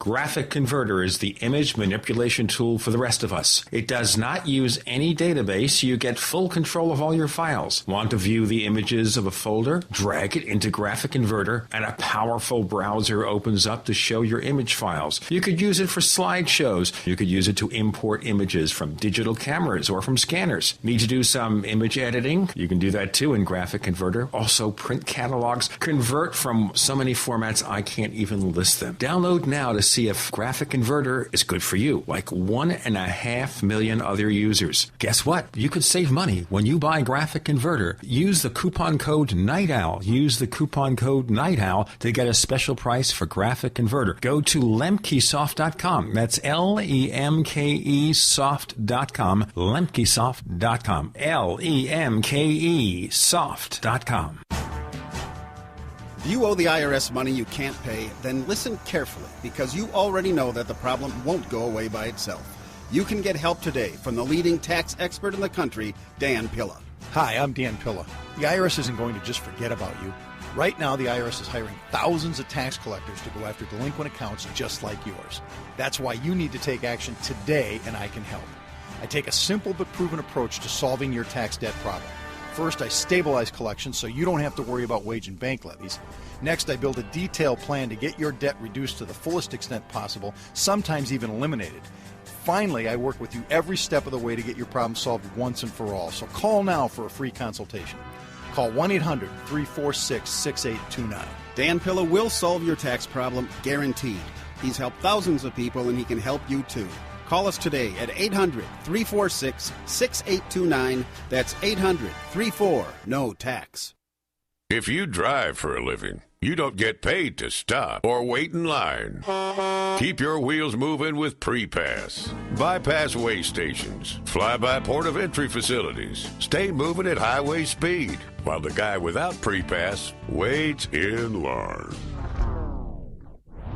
Save time, save money. Call 888-401-PASS to try Pre-Pass free. That's 888-401-PASS.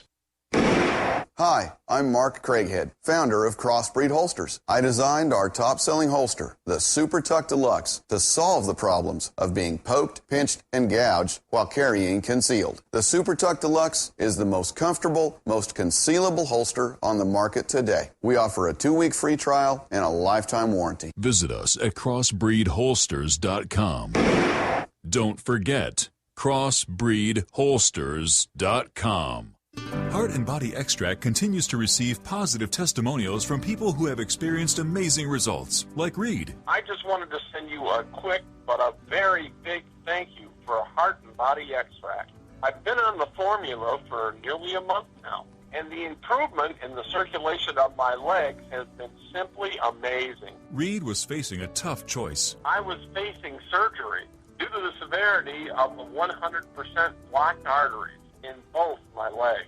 And my decision, waiting for surgery, to say no and try Heart and Body Extract instead, has been thankfully the right decision. And the result? I can now walk up steps without noticeable pain. Order Heart and Body Extract at 866-295-5305, 866-295-5305, or hbextract.com. Heart and Body Extract for a long and healthy life.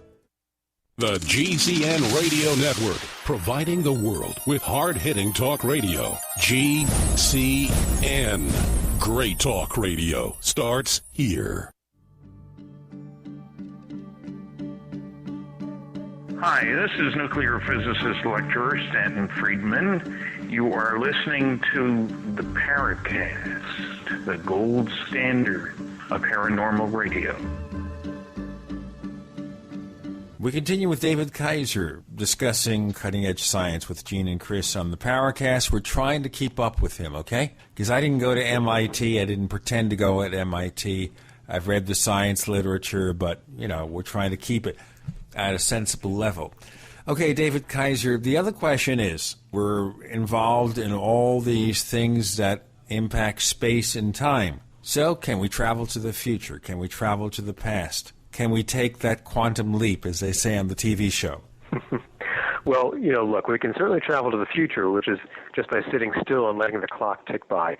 Could we make a great leap toward the future? Then it gets more tricky, and likewise for the past.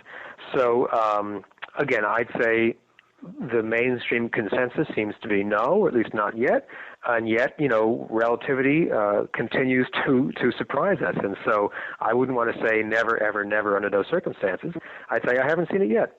And that, again, could just as much be my own limited imagination. But, general relativity, even canonical, even just Einstein's version of relativity, has all kinds of amazing features. And there's a flourishing kind of industry of scientists working on extensions beyond Einstein's relativity, where even more sort of exotic or unexpected things could be possible, at least in theory. So I haven't seen the great proof yet, but very smart and earnest people are working on it all the time. At least I'm trying to understand that on a theoretical level, even if maybe not building their own time machines just yet. We were talking about some of the current buzzwords and aspects of quantum physics that are now currently being bantered about. Back in the early 90s, I seem to recall there was a bit of a flurry of interest in cold fusion. I haven't heard anything about that recently. Is this a dead area of inquiry or study, or where are we in that process? Well, again, I'm no expert in what's going on most recently. I do know it's not dead in the sense that there are still people working on it. In fact, there's a sociologist of science who coined it the undead science. It's like a zombie that actually seems not to die. And some people at least are. I thought that was a good description. And again, I'm not going to cast aspersions on those who are doing it now. I'm not following it. I do know the numbers following it now, I think I assume have dwindled even from the heyday that you described, but it's not zero. And so, some people are convinced there's still something there. How about building machines based on dark matter? I've been seeing some buzzing lately that there's some question of whether dark matter is even real. Obviously, theoretically, I know Hal Puthoff was very interested in it. I know Sarfati's been very interested in it, and others.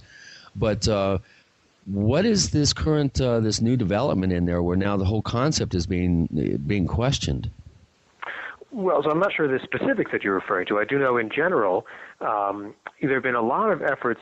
Dark matter is so troubling, right, to most astrophysicists because it's like, who ordered that? We don't want that stuff, right? It means that, again, as I'm sure you listeners know, it means that on the order of a quarter, roughly 25% of the energy balance of the entire universe is stuff that we don't have any idea what it is, and we've never detected it. We can't smell it. We can't catch it in our laboratory. At least we haven't yet, despite some very good tries. And we have no clear idea of what it might be. Lots of competing hypotheses. And so it would be great if there were no need for dark matter at all, if it was just one grand mistake. But that's pretty hard, too. I mean, again, I won't discount every effort, but we think we understand Einstein's relativity really, really well, from lots of angles, with lots of sensitive tests. And if Einstein's relativity is to hold, then it seems, to my understanding, we really do need this mysterious missing matter, this dark matter, to make sense of the behavior of galaxies, the way they rotate, the way they behave gravitationally. And so it could be that Einstein's relativity is just wrong, and there's some other theory we don't know yet. That's always possible, right? And maybe that would get away from the need for dark matter. It's the gravitational interaction itself would give the same result without this mysterious stuff. But I think that would be fairly called a long shot, not impossible, but a long shot. And if galaxies are behaving the way we think they are, the way we think we understand they should, then I think we're largely stuck with this missing, this mystery of what is this stuff. And so before we can build machines out of it, let's detect some first. Let's catch them in the lab. Yeah.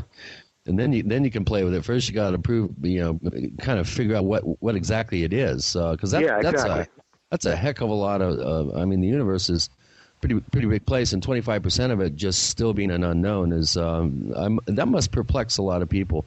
Here's another one. Now, Andrew kind of mentioned this one to me before. He was wondering if the Higgs boson particle is not found at the Large Hadron Collider. What happens to the Standard Model? Would you define that for our listeners, because their eyes are just glazed over? Yeah. Fair enough. So a couple things there. The Higgs boson, I guess some of your listeners might know, it's often in the news these days. It's so far still hypothetical particle. No one's had definitive, observational measurements of it yet, despite lots of trying. We're still trying now. So it's a hypothetical particle that really is central to our understanding of the basic forces between parts of atoms, between subatomic particles. It's one of the main mechanisms that actually gives rise to mass. As to why do we see an electron has a certain mass instead of having no mass at all?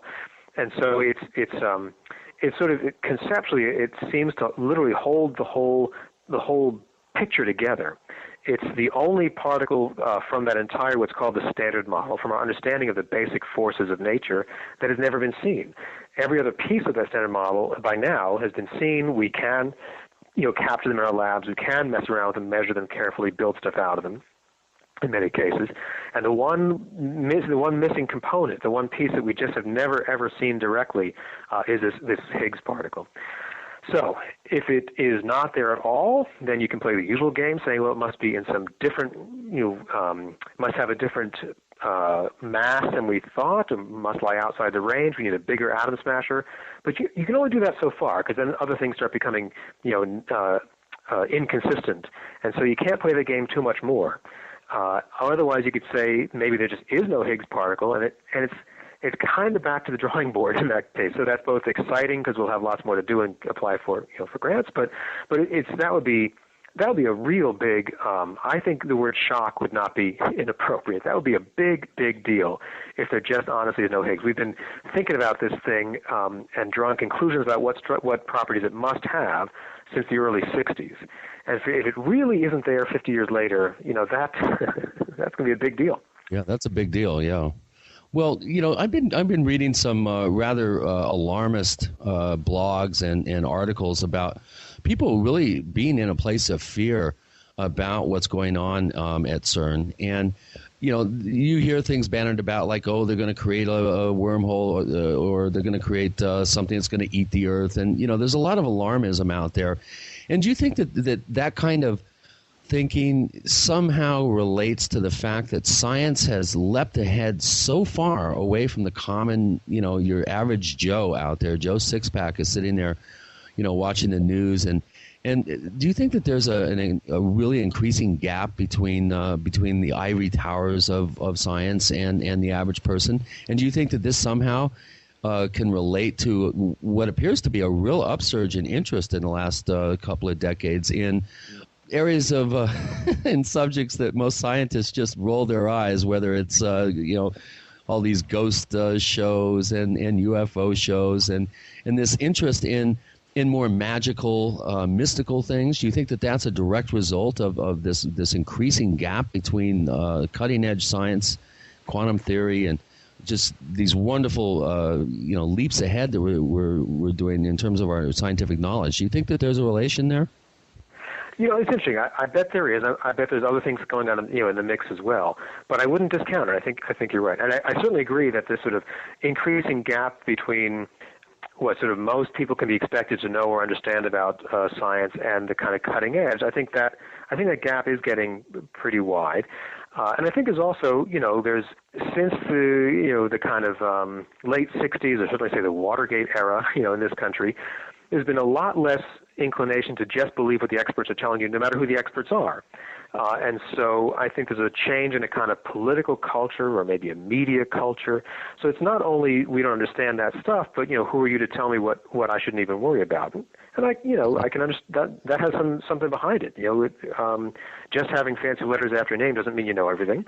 And we've been surprised all the time before. So there can be a kind of concern. Are the experts not telling us stuff? Might not be what can I say? That might not be a real cause for concern. There might not be vast conspiracies of evil scientists behind the curtain, but I can understand why people might be worried. Do we know everything we need to know? They tell me not to worry, but we've heard that before.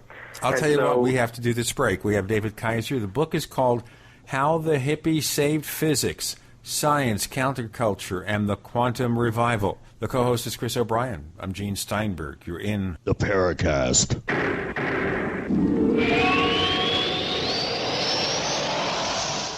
Hi, Ted Anderson announcing a great way to listen to radio on the telephone. By calling 760-569-7700, you'll be hearing GCNlive.com programs in seconds. Come to GCNlive.com, find your favorite host's dedicated phone number, and hear them 24/7. You heard me right. Every show has a dedicated phone number. Stop by GCNlive.com and bookmark their number today. And again, that's 760-569-7700. Hi, this is Ted Anderson. Have you ever wondered why banks, stockbrokers, investment advisors won't talk about gold IRAs? They've been available since 1986, yet the financial industry won't recognize the value of gold for your retirement. Gold has outperformed paper investments, yet no word about IRAs. If you would like to have gold for your retirement, call 800-686-2237. Don't get left behind by rising inflation and low returns. Call 800-686-2237. Secure your future and call 1-800-686-2237.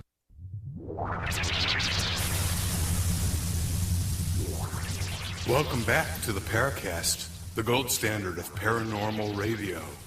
And now, here's Gene Steinberg.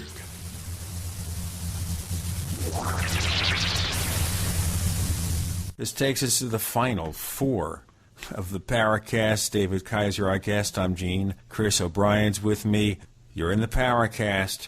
I'm going to ask you kind of a far-reaching question here, which may or may not relate to everything. This renewed emphasis in some quarters of the political spectrum on what we didn't consider science, such as creationism, other things, is there an anti-science movement going on trying to conserve what we knew before and forget about what we know now and what we hope to know in the future? Gosh, I hope not, Gene. Yeah, I hope not. I think there are, I think we can find tendencies like that.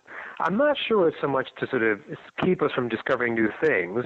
My understanding that I don't think that's what's driving it. I think it's, I think it's politics like most politics. If people don't like a particular outcome or policy, then there could be efforts to use that to decide what's legitimate to study or to get funding for and all the rest. And I think we saw a lot of that. I mean, real sort of obvious bare partisanship around science, quite frankly, in the earlier years of the 20th century in the United States.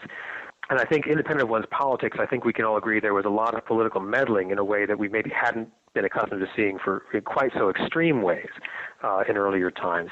So yeah, I think as I mentioned before, I have some modest interest in following this kind of intelligent design or creationism stuff, partly just because it sometimes it impacts ideas about cosmology or there's a kind of pushback around what I consider actually really very well-established ideas, and other people say, that's just your opinion, and you have no right to teach our children, and all that kind of thing. And so, that's still around. It'll be interesting to see, how that settles out in the coming years. One can't help but be reminded of Pat Robertson's rather disturbing comment about 10 years ago, where he said that UFO believers should be stoned, that the heavens are for God, the firmament is for man, yet he bounces the 700 Club off satellites all over the world. Yes, right. That's right. I guess you want your cake and you want to eat it too in that regard. Where are we going now? I mean, what sort of breakthroughs I know you have your own area of expertise in cosmology. Do you see anything on the near horizon that might be some just amazing breakthrough? Are there any areas that are particularly exciting right now in science? Well, I think there are a lot of areas that are really exciting. And, in my own little universe, so to speak, my own little domain, I think cosmology is in just an amazing place right now. When I was starting out as a student not all that long ago, we could basically say with confidence that certain basic parameters of our universe were known to within a factor of 2, often to within a factor of 10. That's not very precise, right? And now a lot of the same parameters are known to better than 1% accuracy. I mean, they say better than 99% accuracy. The residual errors are incredibly small. And that's happened in the space of 10 or 20 years. And that has ruled out certain ideas, that has honed others, that's pushed new ideas to the forefront, and that's only sort of still building up steam. There are new satellites and incredible instruments being launched and designed all the time. So in that sense, I think cosmology is a growth area. I think it's incredibly exciting. We have these stubborn questions like dark matter, like dark energy, like all the exotic notions from Einstein's relativity we still haven't fully explored. And so there's plenty of room for really fun and intriguing stuff in cosmology, and that's just one area. I think lots of people would have similar excitement, around, say, nanotech or certainly quantum computing or all kinds of areas within the physical sciences. Well, we have a new telescope going up, which I'm sure is real exciting for you and your work, the James Webb Telescope, which will be kind of the next generation Hubble. What do cosmologists and astrophysicists, what are they expecting to be able to determine that's new and exciting with this incredible leap forward in spaceborne technology? So a lot of time with these satellites, you're worrying about increasing resolution on the sky. How finely can you distinguish between objects? And that's partly why the Hubble was such an amazing leap forward, to be able to see things that simply had not been seeable before. And the latest versions, like you say, should do that, better by factors of 10 or 20 or 100. Same thing with these more cosmologically oriented satellites. There's a Planck satellite, named for Max Planck, the quantum revolutionary. That's already in orbit. It's not sort of reporting data yet, but it's taking data. And that, again, would do for understanding the very earliest moments of our universe about, 10 to 30 times better than the best we have today. And that's where you start being able to really say, is this how the universe began or is that? And you can really start distinguishing, instead of just saying, well, all our ideas are compatible with what we can know because we have fuzzed out data. You really get down to the nitty-gritty and you start getting surprises. Well, also, there's a possibility of actually optically being able to see extrasolar planets as well, with well, that's right. So extrasolar, astronomy, the exoplanet stuff is incredible and getting more so all the time. That's certainly aided by each of these leaps in technology, as well as peering. These things are your ultimate time machines. These are things that are peering back in time of almost 14 billion years ago, and we can still take like a Polaroid. We can take a snapshot of this baby universe and puzzle over it. That's pretty amazing. So we're not going to be able to see all the way back to the Big Bang, obviously, but we're going to get pretty close, I would think, within probably less than a billion years, if memory serves me correct. And again, I am no scientist. Listeners, do not try this at home. Right. In fact, we'll get back to roughly 400,000 years after the Big Bang, which is, say, about 13.7 billion years ago. It's a long time, 13.3 or so, yeah. The big concern here is, of course, how all this cutting-edge research is being treated, especially now where we've reached the point here where, once again, science isn't getting the grants they used to get. We're so busy cutting spending, we don't think about the practical effect. Well, that's true, and it is worrying. There was, there are budget battles all the time. Our most recent budget battles have been more severe, of course, than average. And every now and then there are efforts to cut whole wings out of the National Science Foundation, just close them down, for example. And so far, at least, those battles have been more heat than light, and they were, I think, a lot of kind of political jockeying, but maybe not quite as serious a threat as it seemed, but who knows? And these days the congressional battles are just getting, quite frankly, more more difficult to understand. I'll put it that way, and just more and more uncertain. So yeah, I think it is a kind of a difficult time now, where cycle by cycle, if there'll even be the foundation to apply for your grant, let alone will you get your grant, but will there even be the edifice there? And again, so far it's made it through previous battles, but it's serious stuff. In your particular case here, and obviously you're teaching the new generation of the scientists, the ones who will maybe figure out whether we can get a handle on time travel, on unlimited power, space travel, all this stuff. Do you find your classes getting bigger, smaller? What kind of things are they interested in? They're pretty big, and I think they've gotten pretty big, and that's exciting. And these are incredibly gifted, passionate students who have a lot more energy than I do. So that's a good thing. And so I think, for example, MIT graduated more physics majors this year than we have in something like 30 or more years. So that's clearly the trend is growing. Yeah, it was. That's excellent. That's good news. Yep. Absolutely, I thought so. Well, what are these kids? Are they jazzed by anything in particular right now, or is it just go discipline by discipline, I suppose? I know there's a lot of interest in, places like India and China are producing just amazing amounts of very, very talented scientists. I mean, obviously this country has, had a lead in just all these ingenious scientists that you can point to in the past.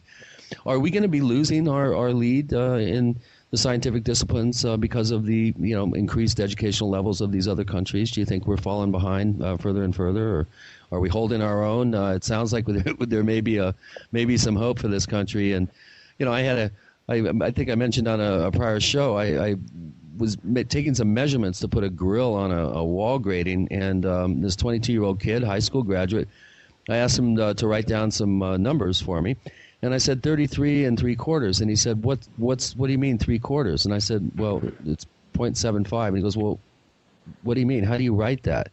And I just, I literally almost fell off the ladder. I just could not believe that this high school graduate, 20-something-year-old kid, didn't know what a fraction was. It just boggled my mind. It's not unusual. I've heard some of this too. Yeah, let's do the break. David Kaiser joins us. Chris O'Brien's the co-host. I'm Gene Steinberg. You're in the Paracast.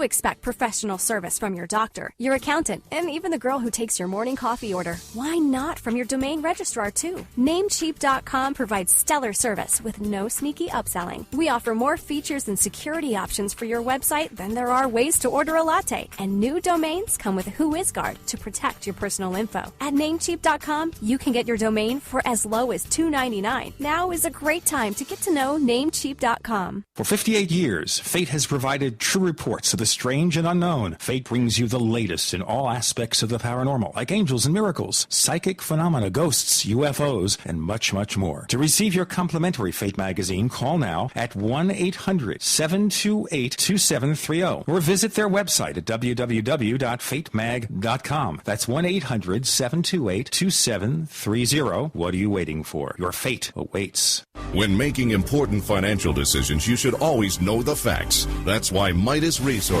is willing to pay you to read the facts. Midas Resources, a team of hand-picked financial specialists with decades of financial experience who are ready to provide you with state-of-the-art, up-to-date financial services. Midas Resources offers a host of services and stands behind their products. In fact, if you call and order their free Midas report, Midas Resources will pay you. This detailed report will provide you with financial history on the safest and most profitable areas to invest in. If you read the report, Midas Resources will send you a free Walking Liberty Silver $50. So what are you waiting for? Get the facts and call Midas Resources toll free at 888-292-2709. That's 888-292-2709. And remember, if you read the Midas report, you'll receive a free Walking Liberty Silver $50.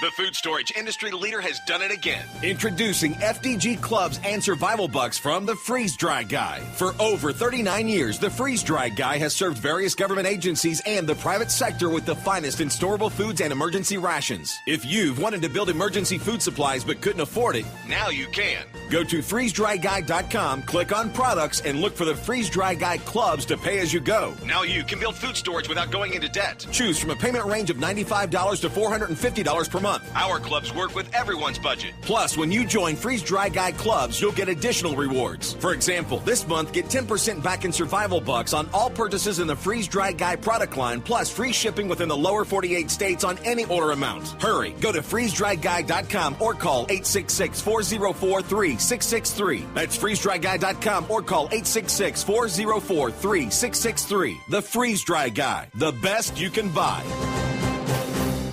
We all know that Berkey Water Purification Systems are the most trusted name in water filtration. As an authorized Berkey dealer for over 6 years and serving thousands of satisfied customers, the Berkey Guy offers amazing specials for Berkey Water Filtration Systems. The Berkey Light Systems include a set of self-sterilizing and recleanable black purification elements that purify water by removing chlorine, pathogenic bacteria, cysts, and parasites to non-detectable levels and remove harmful chemicals such as herbicides and pesticides. Order the Berkey Light System today, complete with 2 black Berkey elements for only $231, and the Berkey Guy will ship your order free of charge. With the purchase of a Berkey Light, the Berkey Guy is also offering a set of fluoride and arsenic filters for only $39.99. That's over 30% off the retail price. Call the Berkey Guy at 1-877-886-3653. That's 1-877-886-3653. Or order online at goberkey.com. That's goberkey.com today. America's #1 source for independent talk radio for over a decade. We are the GCN Radio Network. We want to hear from you. If you have a comment or question about the Paracast, send it to news@theparacast.com. That's news@theparacast.com. And don't forget to visit our famous Paracast community forums at forum.theparacast.com. Get in on all the action at forum.theparacast.com. So consider that. Riddle me this. Is our knowledge of the basics of science, math, are we depending so much on the computers, the calculators, that we've lost some of our abilities? David Kaiser, I put that question to you. You know, like most things, I think it's a mixed bag. I know many of my colleagues at MIT have worried very, very strongly about that, especially, say, in physics or in mathematics.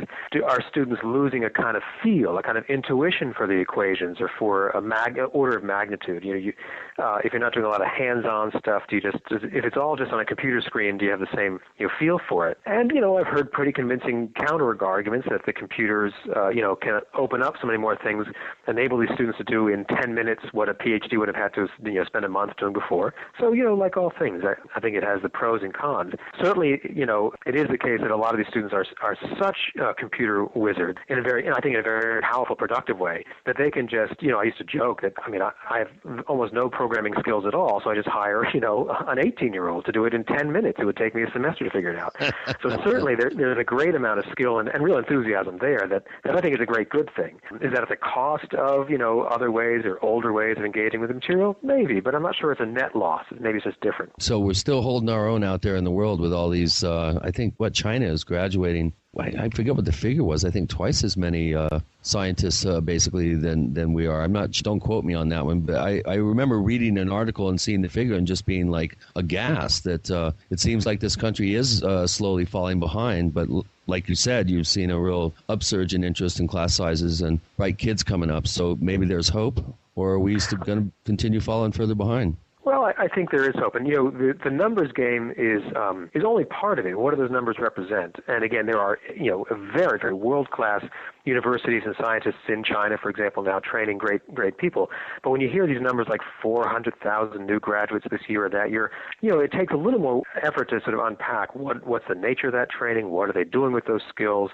Just handing out degrees, or just counting degrees, I should say, should be sort of the start of that discussion. And quite frankly, a lot of times I think that becomes the end of the discussion instead. And it actually harkens back to similar debates we had in this country during the Cold War, where this was the Soviet Union graduating more physicists or engineers than we were, and if so, was that going to mean Armageddon? The numbers can become pretty political, and I think there's other questions, additional questions to be asking as well. So that's where, I don't get quite as nervous. There are other indicators that certainly, obviously, the potential, the raw talent in places like China for science is growing rapidly. Look at the number of highly cited articles in the literature; those things are growing very rapidly. So yeah, there are ways to say things are changing. I don't think we're out of the count just yet. We have to look also about what we need to do in the future to encourage this kind of research. Maybe cover more about what these guys are doing today in terms of their cutting-edge developments. What are these guys up to now? We kind of talked a little bit about Jack Sarfati and I think Nick Herbert, but how about the other members of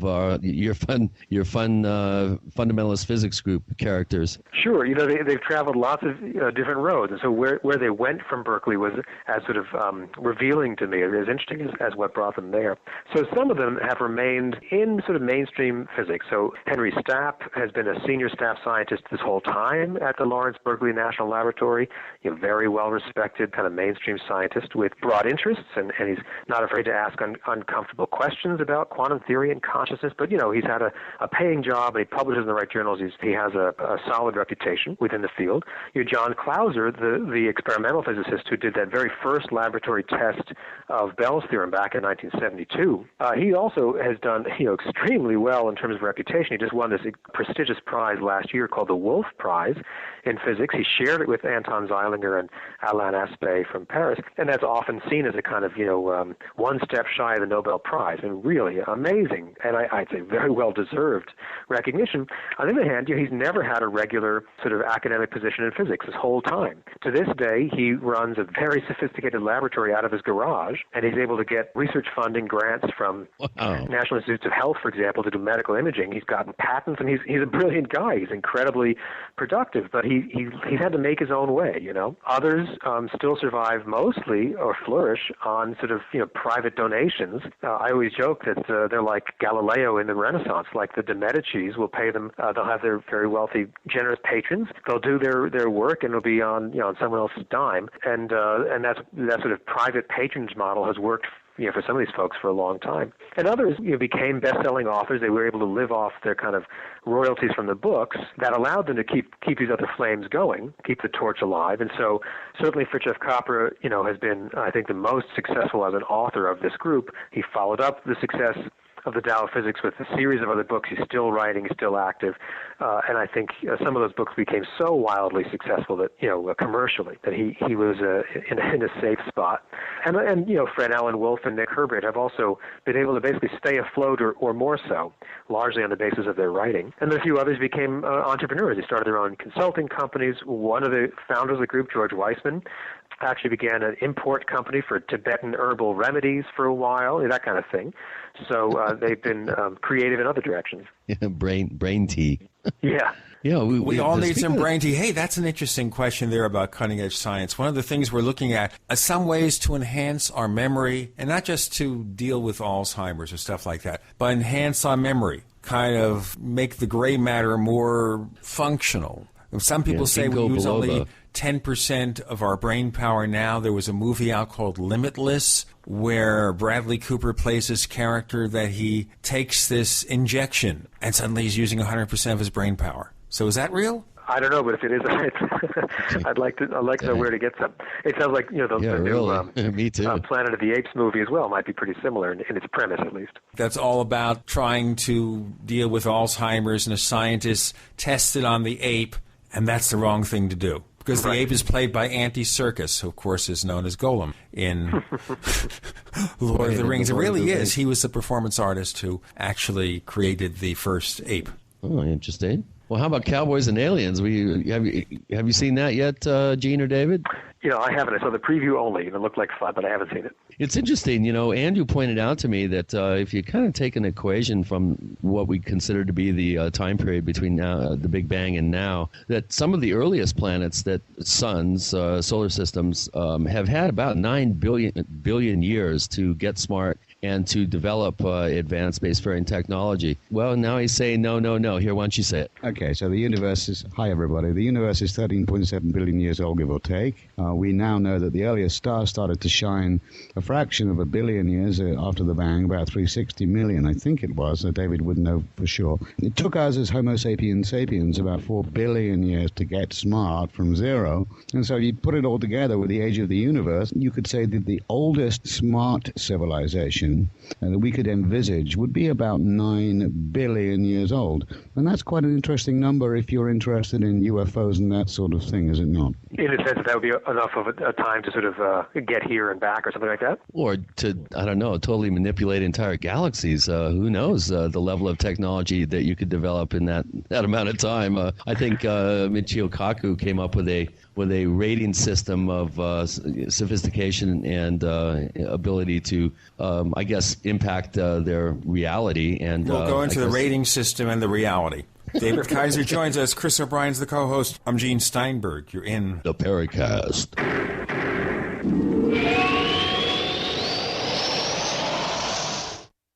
Graphic Converter is the image manipulation tool for the rest of us. It does not use any database. You get full control of all your files. Want to view the images of a folder? Drag it into Graphic Converter, and a powerful browser opens up to show your image files. You could use it for slideshows. You could use it to import images from digital cameras or from scanners. Need to do some image editing? You can do that too in Graphic Converter. Also print catalogs. Convert from so many formats I can't even list them. Download now to see if Graphic Converter is good for you, like 1.5 million other users. Guess what? You could save money when you buy Graphic Converter. Use the coupon code Night Owl. Use the coupon code Night Owl to get a special price for Graphic Converter. Go to lemkesoft.com. That's Lemke soft.com. Lemkesoft.com. Lemkesoft.com.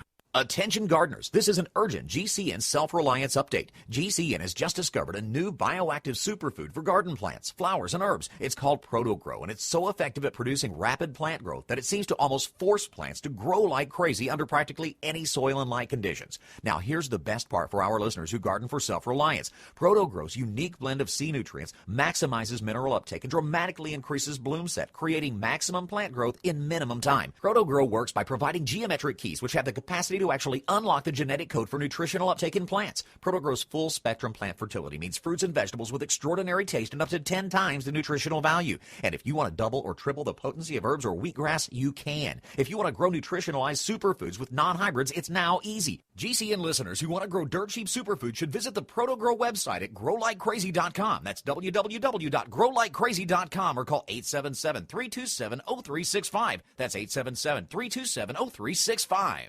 If you drive for a living, you don't get paid to stop or wait in line. Keep your wheels moving with Pre-Pass. Bypass way stations, fly-by port of entry facilities. Stay moving at highway speed while the guy without Pre-Pass waits in line. Save time, save money. Call 888-401-PASS to try Pre-Pass free. That's 888-401-PASS.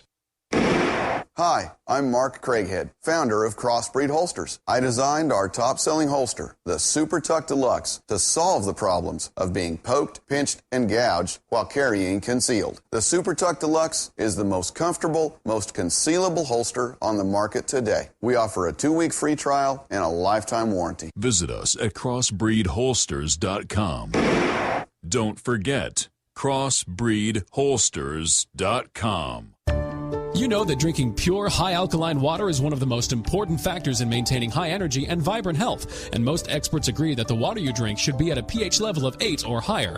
AlkaVision Plasma pH Drops, available only at alkavision.com, combine a unique formula of most alkaline minerals available. AlkaVision Plasma pH Drops alkalize your water, ridding the body of harmful toxins and acid, helping you to regain your energy and health. Alkalizing your water by simply adding 10 drops of AlkaVision Plasma pH Drops helps the body to rid itself of acidic waste, increases oxygen, and raises the pH of your body to optimal levels. And bacteria and viruses cannot survive in an alkaline high pH environment. Order your bottle of AlkaVision Plasma pH Drops for only $29.95 at alkavision.com. That's ALKA vision.com, or call 269-409-1776. 269-409-1776. Alkalize your body. Supercharge your health at alkavision.com. Are you tired of searching for great talk radio? Something more important. Search no more. We are the GCN Radio Network. Hi, this is Ted Phillips, listening to the Paracast, and it's as good as it gets, believe me. We continue with David Kaiser. Last 2 segments exploring cutting edges of science and what all those hippies did. I'm Gene Steinberg. The co-host is Chris O'Brien. So the question here, could we have today a group of 2011 hippies who maybe even now are trying to figure out what science will be like for the next 50 years? I think we could. And, I end the book in the epilogue by saying I think there's a wider safety net this time around than in the 70s. For people, for ideas that are just a little bit further from mainstream, there are whole institutes, they're kind of brick-and-mortar institutes that are devoted to ideas like the foundations of quantum theory, quantum cosmology, and all the rest. There are also sort of internet-based funding agencies, for lack of a better word, so they're not even face-to-face, but there are private donations that can be parceled out. There's a group called FQXI, the Fundamental Questions Institute, and they give grants, basically, modest-sized grants to people, some of whom are university professors, others of whom are independent scholars, is the kind of euphemism for folks on their own.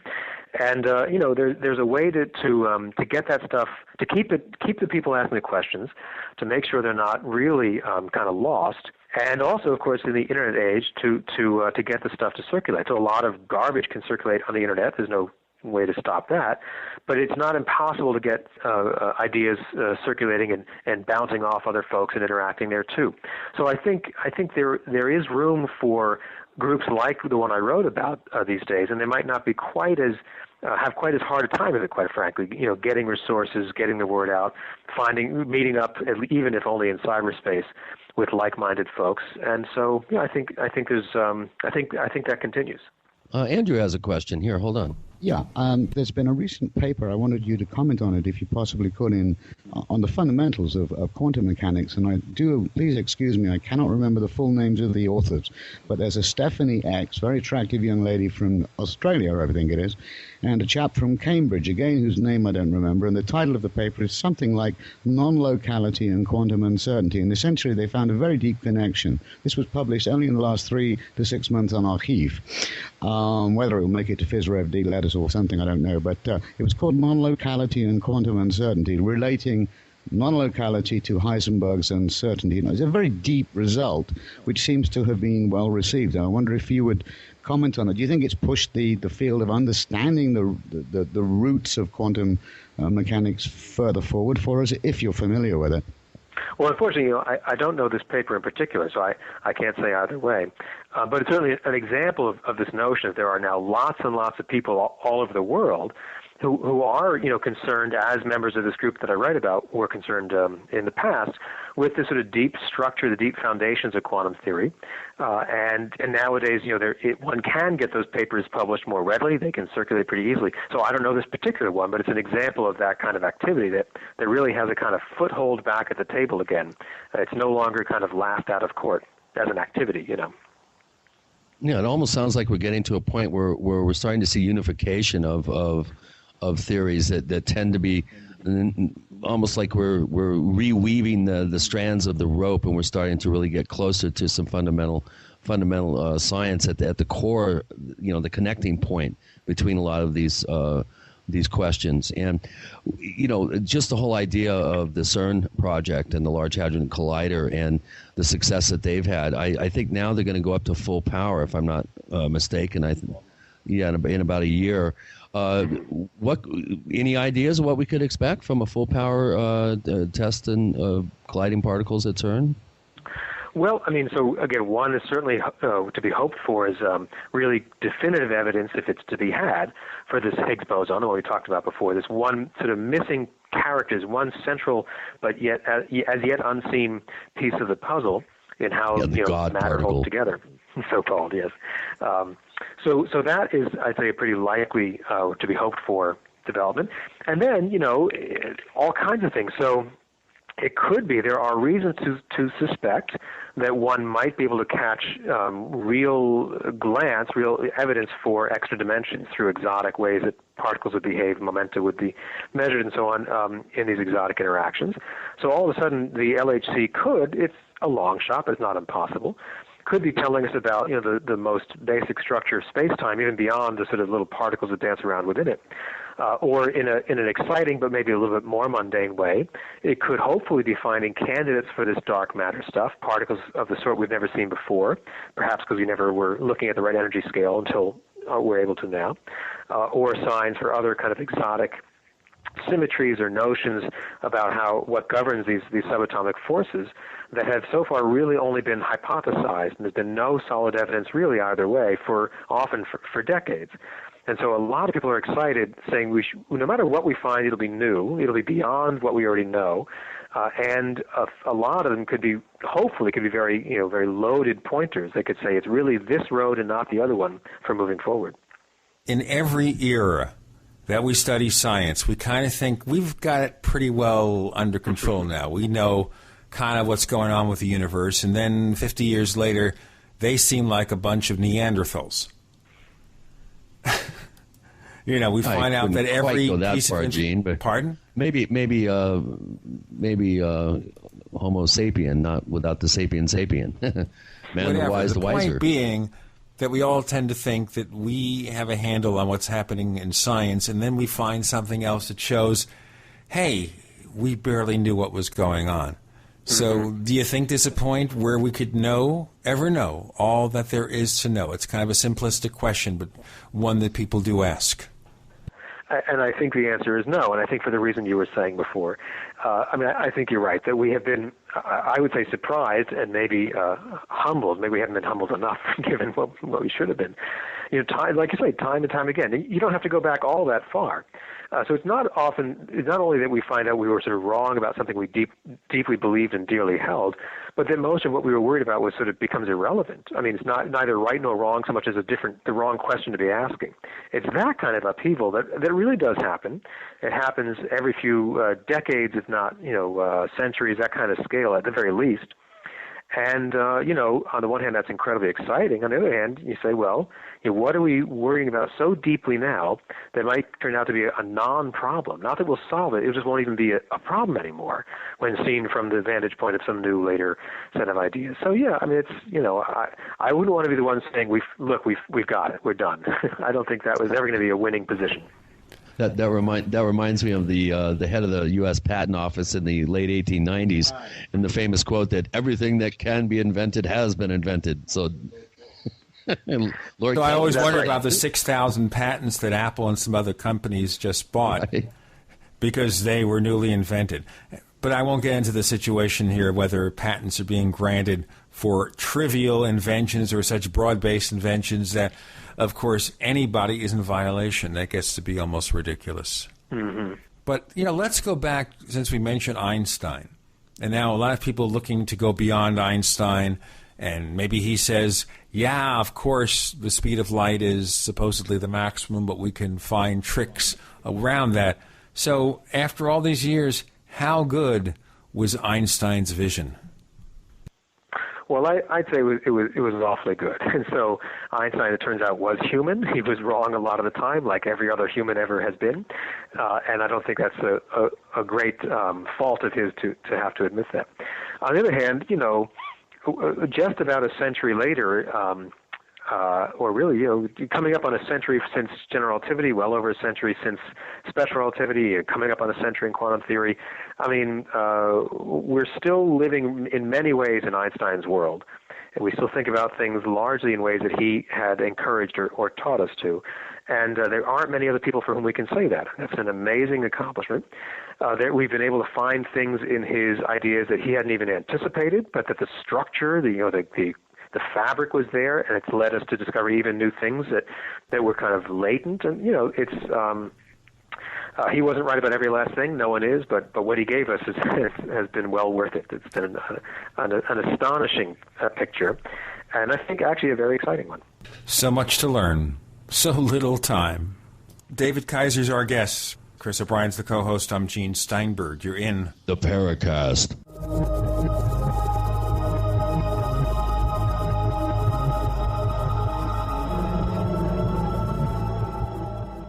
So here's what happened. I was placing an order online. The site went down. It just stopped responding. It took hours before it returned, but I'd already placed the order with another company. If your site goes down, you could lose business. And if you have a business or personal site, you'll want to know it's easy to run and it will stay online. At iWeb, your site is hosted on one of the most reliable networks in the world. Check it out. iWeb.com. That's iWeb.com. For 58 years, Fate has provided true reports of the strange and unknown. Fate brings you the latest in all aspects of the paranormal, like angels and miracles, psychic phenomena, ghosts, UFOs, and much, much more. To receive your complimentary Fate magazine, call now at 1-800-728-2730 or visit their website at www.fatemag.com. That's 1-800-728-2730. What are you waiting for? Your fate awaits. Big Berkey water filters are in high demand. Storable foods are also in high demand. BigBerkeyWaterFilters.com has always kept our focus on the Berkey water filter products, but increasingly, our customers have been asking for storable foods. After months of research, BigBerkeyWaterFilters.com now offers great tasting, long-lasting, storable foods. These ready-to-eat meals are packed in airtight nitrogen pouches. All you do is just add water, and because they're sealed so well, they come with a 25-year shelf life. Combine our Berkey water filters, which are powerful enough to purify treated, untreated, or even stagnant pond water with our storable foods, and you have a winning combination. Remember, we offer free shipping on every order over $50, and GCN listeners receive 5% off all ceramic filter systems.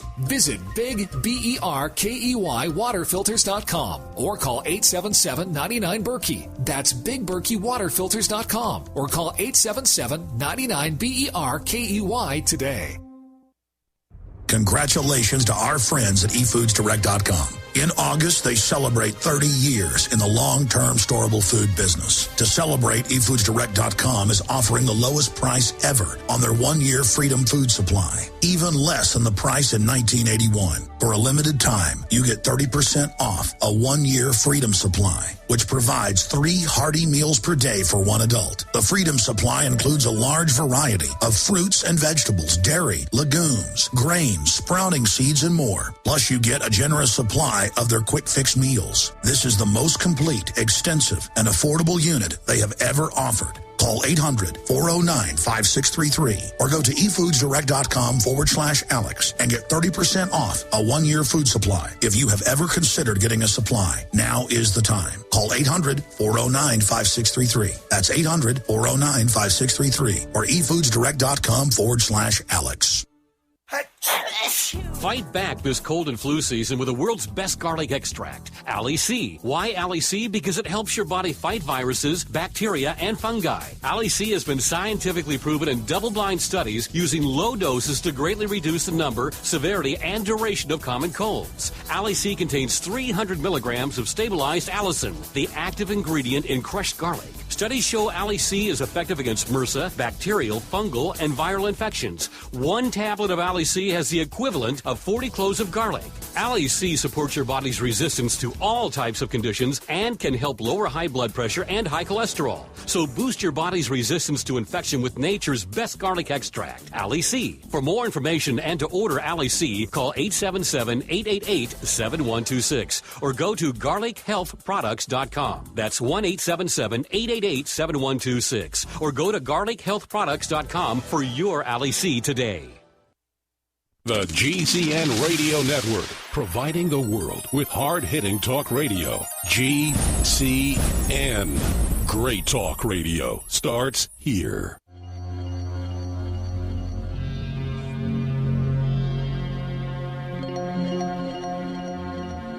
Hi, my name is Richard Dolan. You're listening to the Paracast.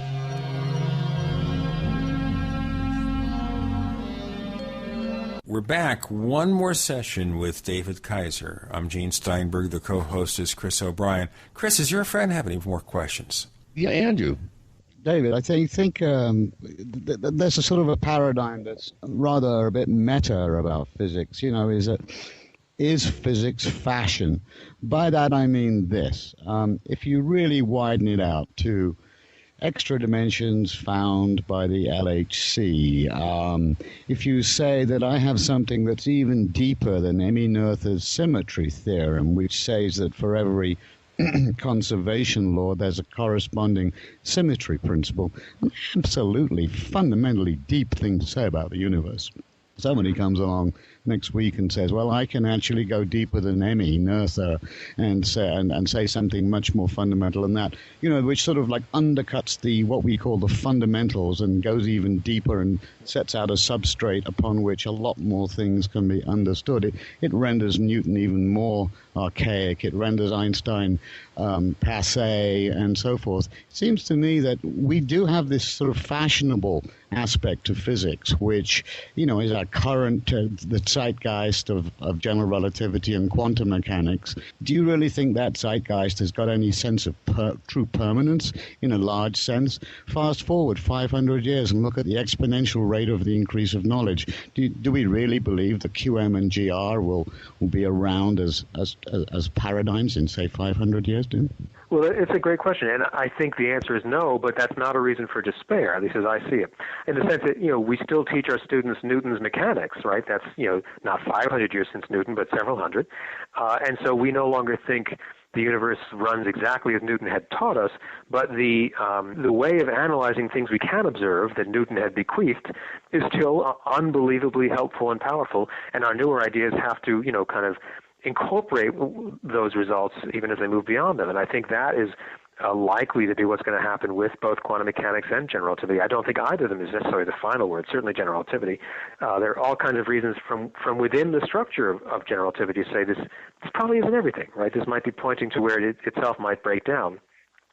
But any other, the next grander, more amazing, you know, strange concoction is likely to incorporate at least the things that we have really wrestled with hard about Einstein's relativity. So those might not be anymore the fundamental, bedrock answer for why things behave the way they do, but it would be a pretty good account for why they do, and might have a kind of underneath reasoning that would on which that would rest, much like we'd say with, say, Newton's laws today or Maxwell's equations for electricity and magnetism. And we still, MIT students still all the time will buy T-shirts with Maxwell's equations on the front, which I love. They always wear them to my class. And, we'd say, oh, Maxwell's equations, we now know about quantum theory and electrons and charges, things that Maxwell didn't even know about. And yet the equations are both worth putting on a T-shirt and worth teaching for semesters at a time because they're incredibly powerful. And they've captured something about the world, even if they're not the final word. So, indeed, we have this incredible checks and balances web in place now that just wasn't there 100 years ago. So every new thing that we posit has to pass all the tests that we've thought of since that time. And as we go on in time, would you not agree that the checks and balances are a very, very good guide to where to go next? But I see also a dark side to that. Do you not also that perhaps it might be inhibitory in terms of making large leaps? Well, I see what you mean. And so that was part of what I was interested in writing this book, actually, is, when does the mainstream rule out questions as somehow, outre, as not questions worth asking? I think that becomes dangerous. I do think that's right, or at least, I wouldn't want to see that that can be overdone. And that's where I think groups like the one I wrote about in Berkeley in the 70s, they were no longer beholden to those kind of, we might say, fashions or the opinions of the mainstream. They carved out this parallel universe and kind of crawled back in. That level of the out-of-the-box thinking that I think is better supported now than back then. That's where I say there's a wider safety net now for ideas that are not necessarily, in that sense, fashionable or going along with what most people already believe. We have, I think, really good reasons to believe what we do, but let's not lose sight of the fact that these are likely to be upended, or at least could be upended as well. And so in that sense, I think you're right, that there can be a kind of taste question. That doesn't smell like a good topic, don't work on it. And that, I think, could be a very difficult situation to overcome for young scientists starting out. Let me just ask a fast question here as we're getting to the tail end of this program. And that is false research. We hear about it occasionally where people either claim to have scientific credentials or don't, or they falsify the research. They try to take shortcuts. How do you have checks and balances in the system to overcome this tendency? You're right, and it happens, I would say, at least as much now as in other periods from anyway. That it's hard to get good measures on the frequency of these things, but there is reason to believe we haven't licked that system. I think we can understand some of the motivations for why it happens, and those motivations are probably not going to